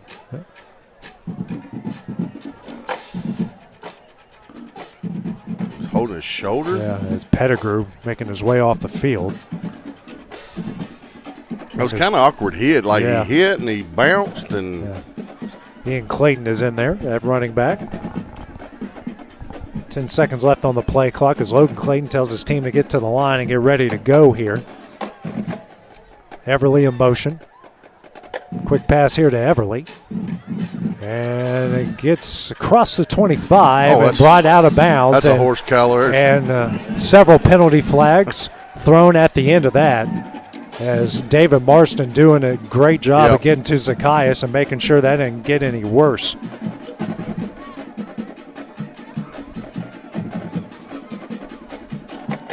Great job by David. Yeah, marked him out at the 21-yard line, and we're going to add another first down to the end of it. And this is just getting out of hand at this point with all of these penalties. And we're not blaming the officials. No. And horse collar tackle. This is on the players. This isn't on the officials. They have a job to do, and they're doing their job well and doing the right things and calling, especially when they're that obvious. Yeah, I mean, he jerked him plumb out of his cleats right there. And, some of these tackles, that's dangerous. Yeah. And they will mark it at the 11-yard line, so it ends up being a 10-yard penalty on a Wildcat first down. Franklin County now has 15 penalties for 146 yards. If you're a coach, you're a fan, or look at it this way. If you're the administrator at a school, that should make you sick. What you just seen, what you witnessed right here in the last 25 minutes. Yeah, it should make you sick. Yeah, I mean, props to the administrator getting on the field. She should be in that locker room with another adult in there about sideways. Smith now goes in motion. Handoff here to Ian Clayton over the left side. And breaks a tackle, goes out of bounds.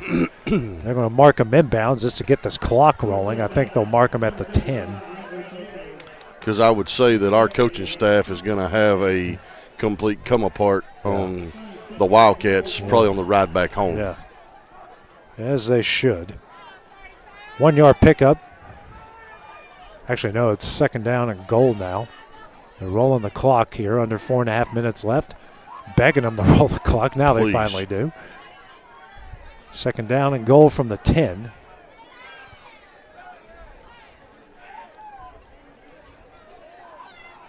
Logan Clayton going to burn the play clock down. Hand off here to Ian up the middle. Breaks through across the 5. Twisting and. That's a touchdown. They're going to mark him at the 1 yard line. Are you kidding me? Poor Ian cannot give him a touchdown. My God, the ball's crossed the hash. Yeah. Poor Ian is trying everything he can to get into the end zone here. Sheesh, man. This guy down here, he just don't want him to score. So 3rd down and goal from the 1.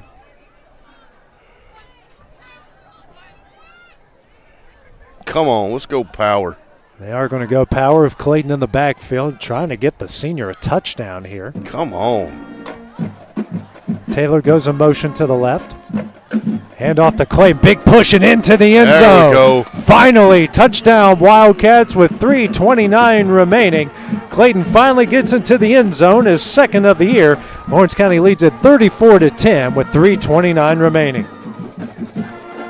So Morrison on to attempt the extra point.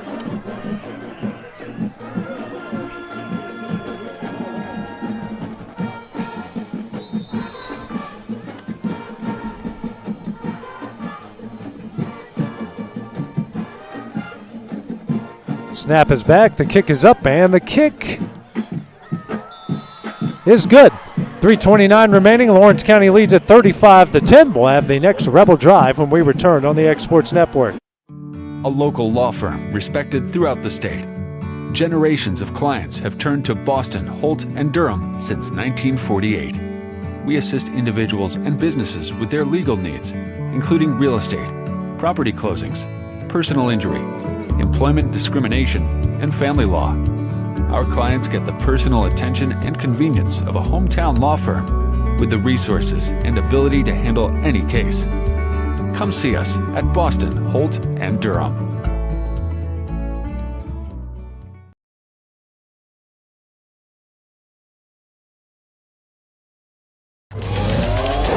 Going the distance with local sports.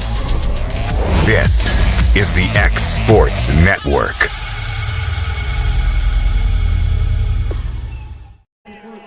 Six play, 39-yard drive capped off by Eden Clayton's 1-yard touchdown run, his 2nd of the season. Sarah Morrison, her 5th extra point of the night. Lawrence County leads Franklin County 35-10 here with 3:29 remaining. It's pretty much been all Lawrence County in this one, and for those who just tuned in, we had a pretty ugly incident a few minutes ago at the end of a run for Franklin County. Some punches were thrown, 5 Rebels ejected, 3 Wildcats ejected, and what a really ugly scene that was.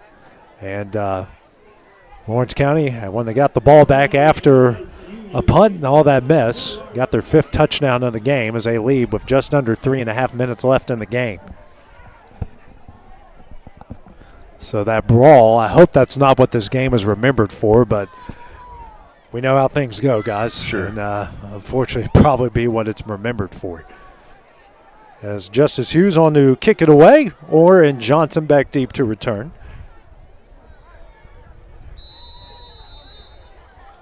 And a low line drive. Here comes a big hop, and that time Moore timed it perfectly. Fields it at the 15. And the Wildcats are going to bring them down at the 31-yard line, and that's where the Rebels will take over 1st down and 10.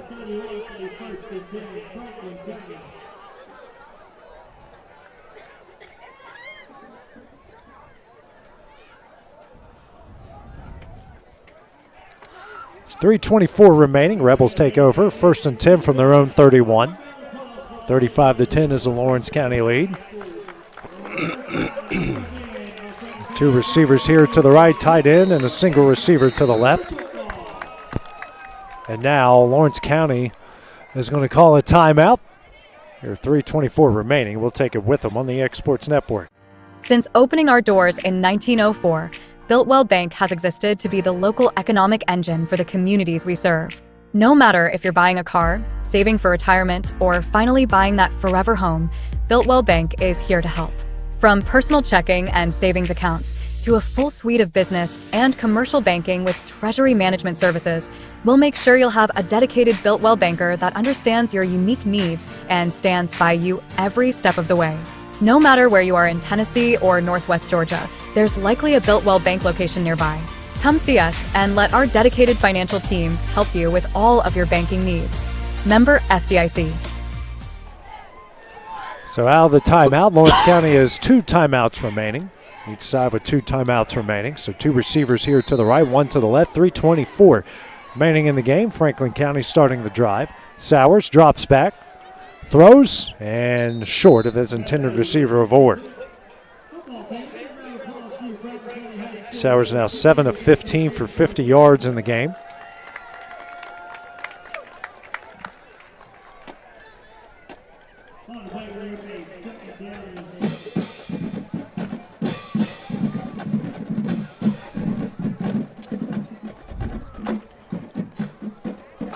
Same formation here for Franklin County. Sowers drops back, throws over the middle, hits Orr. Orr weaves in and out of traffic down to the 41-yard line. Penalty flag on the play. I think we're going to get holding here against Franklin County. Jack Marston just got absolutely hog-tied behind there, and that's going to be 10 yards in the opposite direction. They have had a handful with 88 tonight, and that continued again. Take it back to the 21. You know, and listen, I understand what he's trying to stop him, but at some point you just go ahead and let him go. It's now 16 penalties for 156 yards against Franklin County. Golly. Let me say that again, 16 for 156. Jeez. Second down and 20. Sowers pump fakes. He's going to throw it up deep for Orr. Smith tracking it down, makes the interception. Penalty flag on the play. I think we're going to get pass interference here.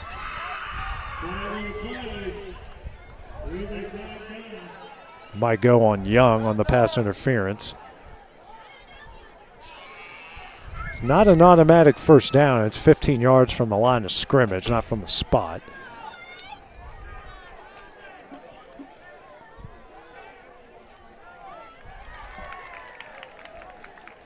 His pass interference against the Wildcats.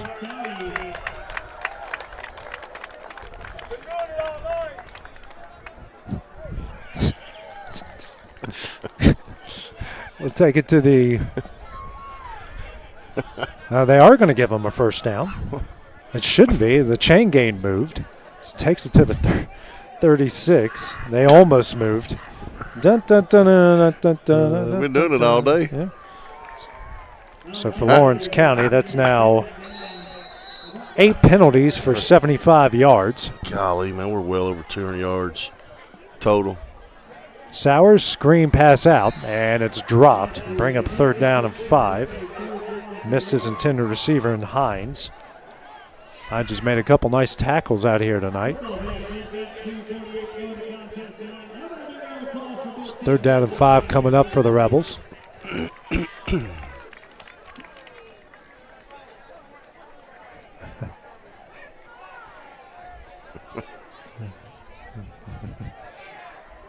Two receivers here to the left, tight end, single receiver here to the right.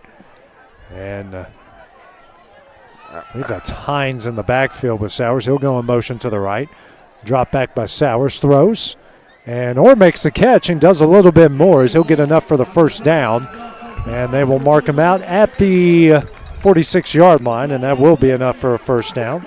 10-yard pickup. And we'll move the chains here for the Rebels. 2:41 remaining on the clock.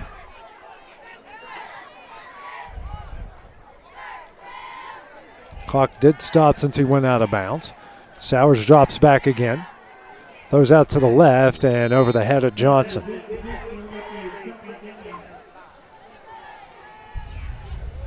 Clock stops at 2:38 remaining.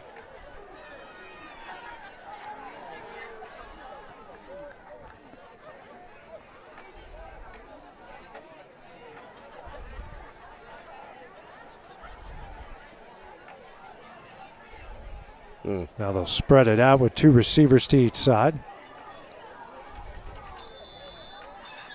And now Franklin County will call their second timeout here of the half. 2:38 remaining. We'll take the break with them on the X Sports Network. At C&B Linen, fast, friendly, and reliable service is our promise to you.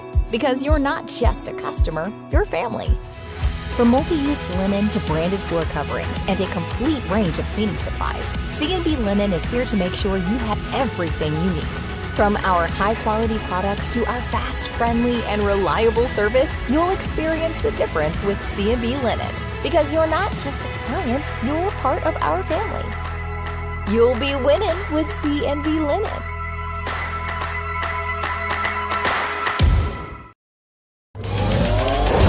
Going the distance with local sports. This is the X Sports Network.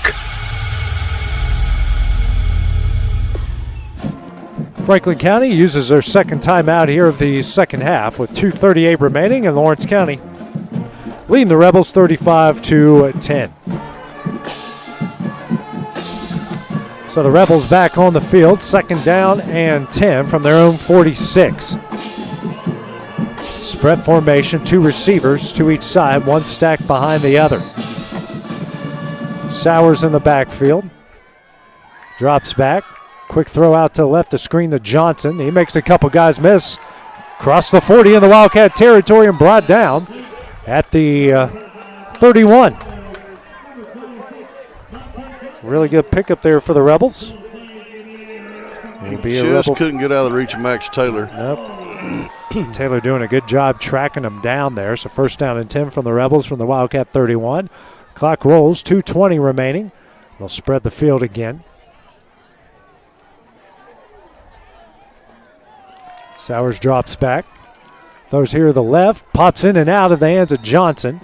Good defense there by Camden Johnson as the pass falls incomplete.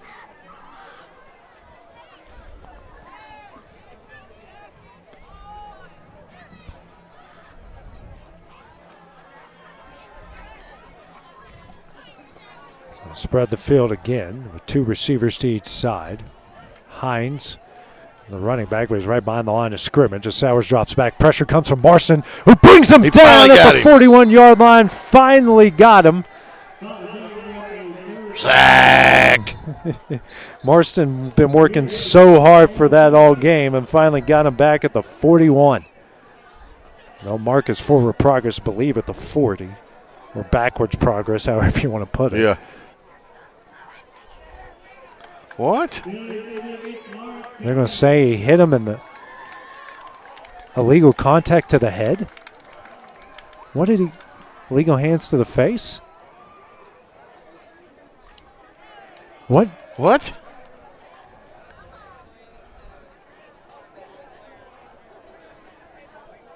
Or is this against Franklin County? Well, this dude over here, the side the judge threw it, and they're marking the ball back up for Franklin County, so it's against Lawrence County. I guess he called illegal hands to the face. So that will take it from the 40. That wasn't a 15-yard penalty, and he got it to the 19-yard line. So I guess it happened at the 35. This is they're just overcomplicating things at this point, in all honesty. Well, sure they are. I mean, it's under 2 minutes left to play. Game's theoretically over. Sowers drops back, throws, or makes the catch. And they will let up easy on him, thankfully. Didn't bring anything more. Pass goes to the 13-yard line, a 6-yard pickup.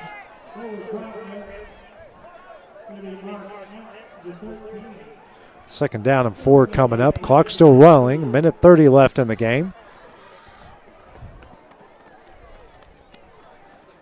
Dusty, we have a combined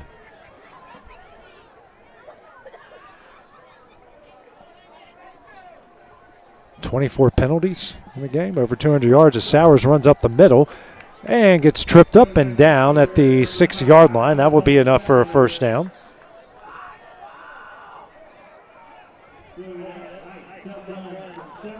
They're going to try to get on the ball and run it quick. The clock is rolling.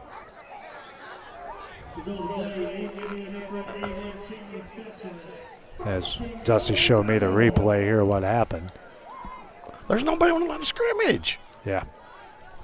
I don't know. Hines gets a handoff, and Everly meets him in the backfield. What a play by Everly, as Franklin County will call their final timeout as he got brought down at the 10-yard line. We'll just keep it here for the time being. Another good tackle for loss by Zacchaeus Everly there. It's a 4-yard loss, second down and goal now from the 10. 37 seconds left as the Rebels have used that final timeout on what has been a marathon fourth quarter. Oh, it's been a doozy. 187 yards of penalties in the fourth quarter. We have 36. Combined 212 yards and penalties, 24 between the two. As Franklin County has used their final timeout. Scoreboard says they have one left, but they actually don't. They'll probably give it to them. At this point, right? Trying to be nice.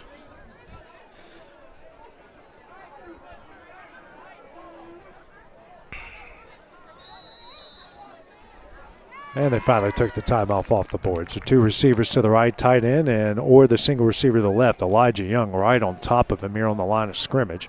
Sowers gets the play. Motion from Hines to the left. Sowers drops back. Here comes pressure, and he avoids it. But eventually we have another penalty flag on the play as Hines made it to the 7, and it's holding against Franklin County.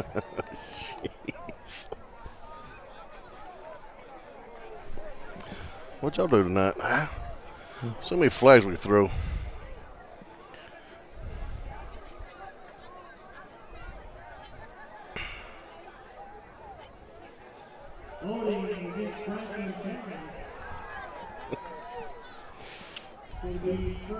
So how about second down and goal from the 20 with 31 seconds remaining in the game.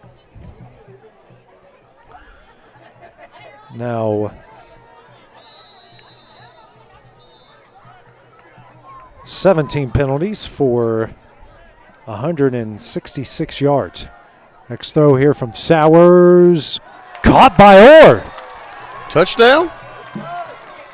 And it is going to be a touchdown off simultaneous possession. And Orr makes an incredible catch in the back of the end zone, and it will be a touchdown here for the Rebels. What a good catch there by Orr. And then we'll make it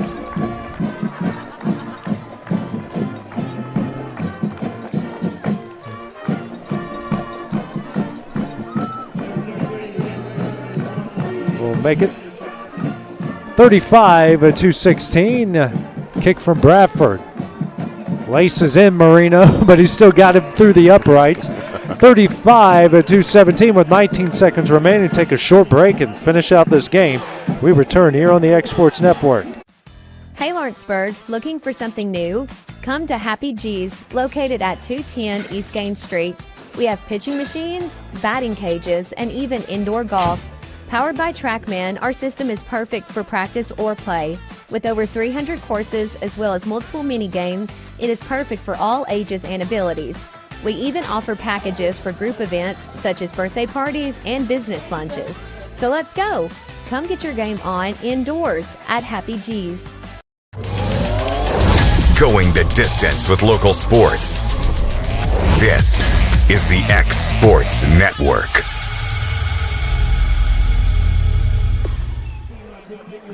It was a 11-play, 79-yard drive, capped off by Garrison Orr's 20-yard touchdown pass in the end zone, his first score of the night. Extra point is good, makes it 35-17, Lawrence County with 19 seconds remaining.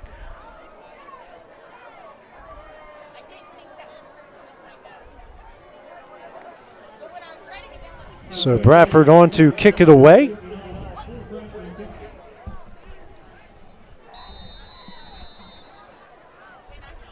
Lawrence County looking for the onside kick, and they get it. They let it bounce. And Franklin County ball. Wow. At the 48-yard line.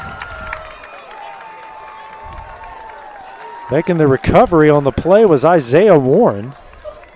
He covers it at the Lawrence County 48. There's a couple Wildcats that just let that thing bounce right in front of them and did nothing about it.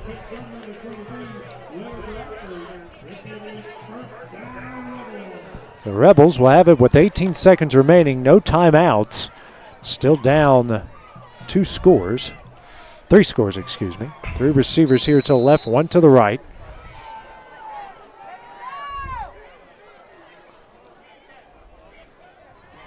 Sowers throws and incomplete.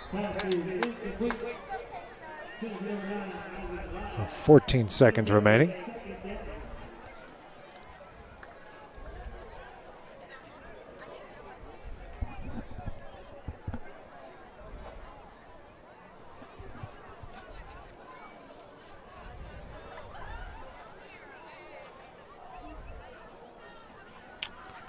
And trying to get a new football into the game. Oh, my Lord. 15 left here on the play clock. And they're going to spot the ball. Good Lord. Help us, Jesus. They're going to get a delay of game. All right, actually, they're just going to let no. They just put 25 back on the play clock.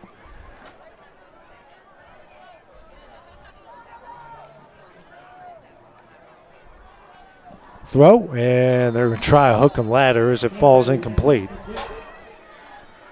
3rd down and 10, 9 seconds remaining. My goodness. Oh, me. Same formation again here for the Rebels.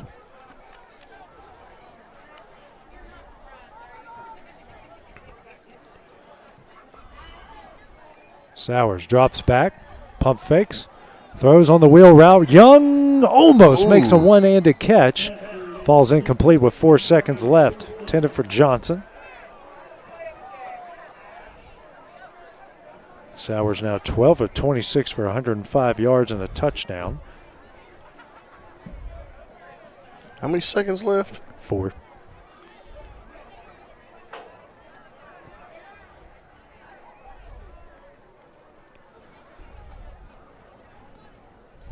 Let's just see how far you can throw it. Yep. Almost an empty backfield. Sowers will drop back. Marston comes off the edge. Sowers breaks 3, and he throws a rocket. Incomplete, and that will end the game. So Lawrence County will come out of this one with a 35-17 win. They will improve to 3-6 overall and finish the season at 2-4 within the region. And Franklin County will drop to 0-9 overall and will go to 0-5 within the region. Dusty, what are your final thoughts here on this game? I thought Lawrence County played a great game in the first half. Played good in the second half, just kind of sloppy all the way around. I hate the situation that happened here in the fourth quarter, but we know how tensions get sometimes in football games. But all in all, great job by Lawrence County. Get another win before you end the season, like we talked about in pregame. End on a high note. Tougher for Franklin County. These seniors, here, they it's been a tough season, and another one heartbreaker tonight. But hats off to the Wildcats, and we got one more. We got a big week coming up, homecoming. I know people listening, if they're still listening, we know what that means for these seniors and Lawrence County, the Wildcats in general. So looking forward to a great week, and we got Cheatham County at home Friday night. Let's try to get another win. It's Cheatham County for homecoming coming up next week to end the season. See if the Wildcats can end 2024 on a high note. So for Hayden Burks, for Dusty Kaiser, how about Hayden? No mess-ups tonight. No mess-ups. No crash moments. Listen, I'm gonna go ahead and say it, man. I've always said Kevin's our A-team. I'm gonna put Hayden here at our A-. He's A-. Okay, he's got to graduate a little bit. He's got to graduate a little. He'll work up it. Well, there we go. There we go. Well, he's got to get an A at some point in life, That's right. Let's not ask his mom about some of those other categories yet. Absolutely. Yeah. Miss Birch, we will not talk to you about those things. Yeah, exactly. At least not on air. But, but that will do it here from Winchester. Everybody, we enjoyed some of the game here tonight. Other parts, not so much. So for Hayden Burks, for Dusty Kaiser, have a great evening. Have a great weekend. We will see you guys next week, homecoming from Hendricks Stags Stadium. Going the distance with local sports. This is the X Sports Network.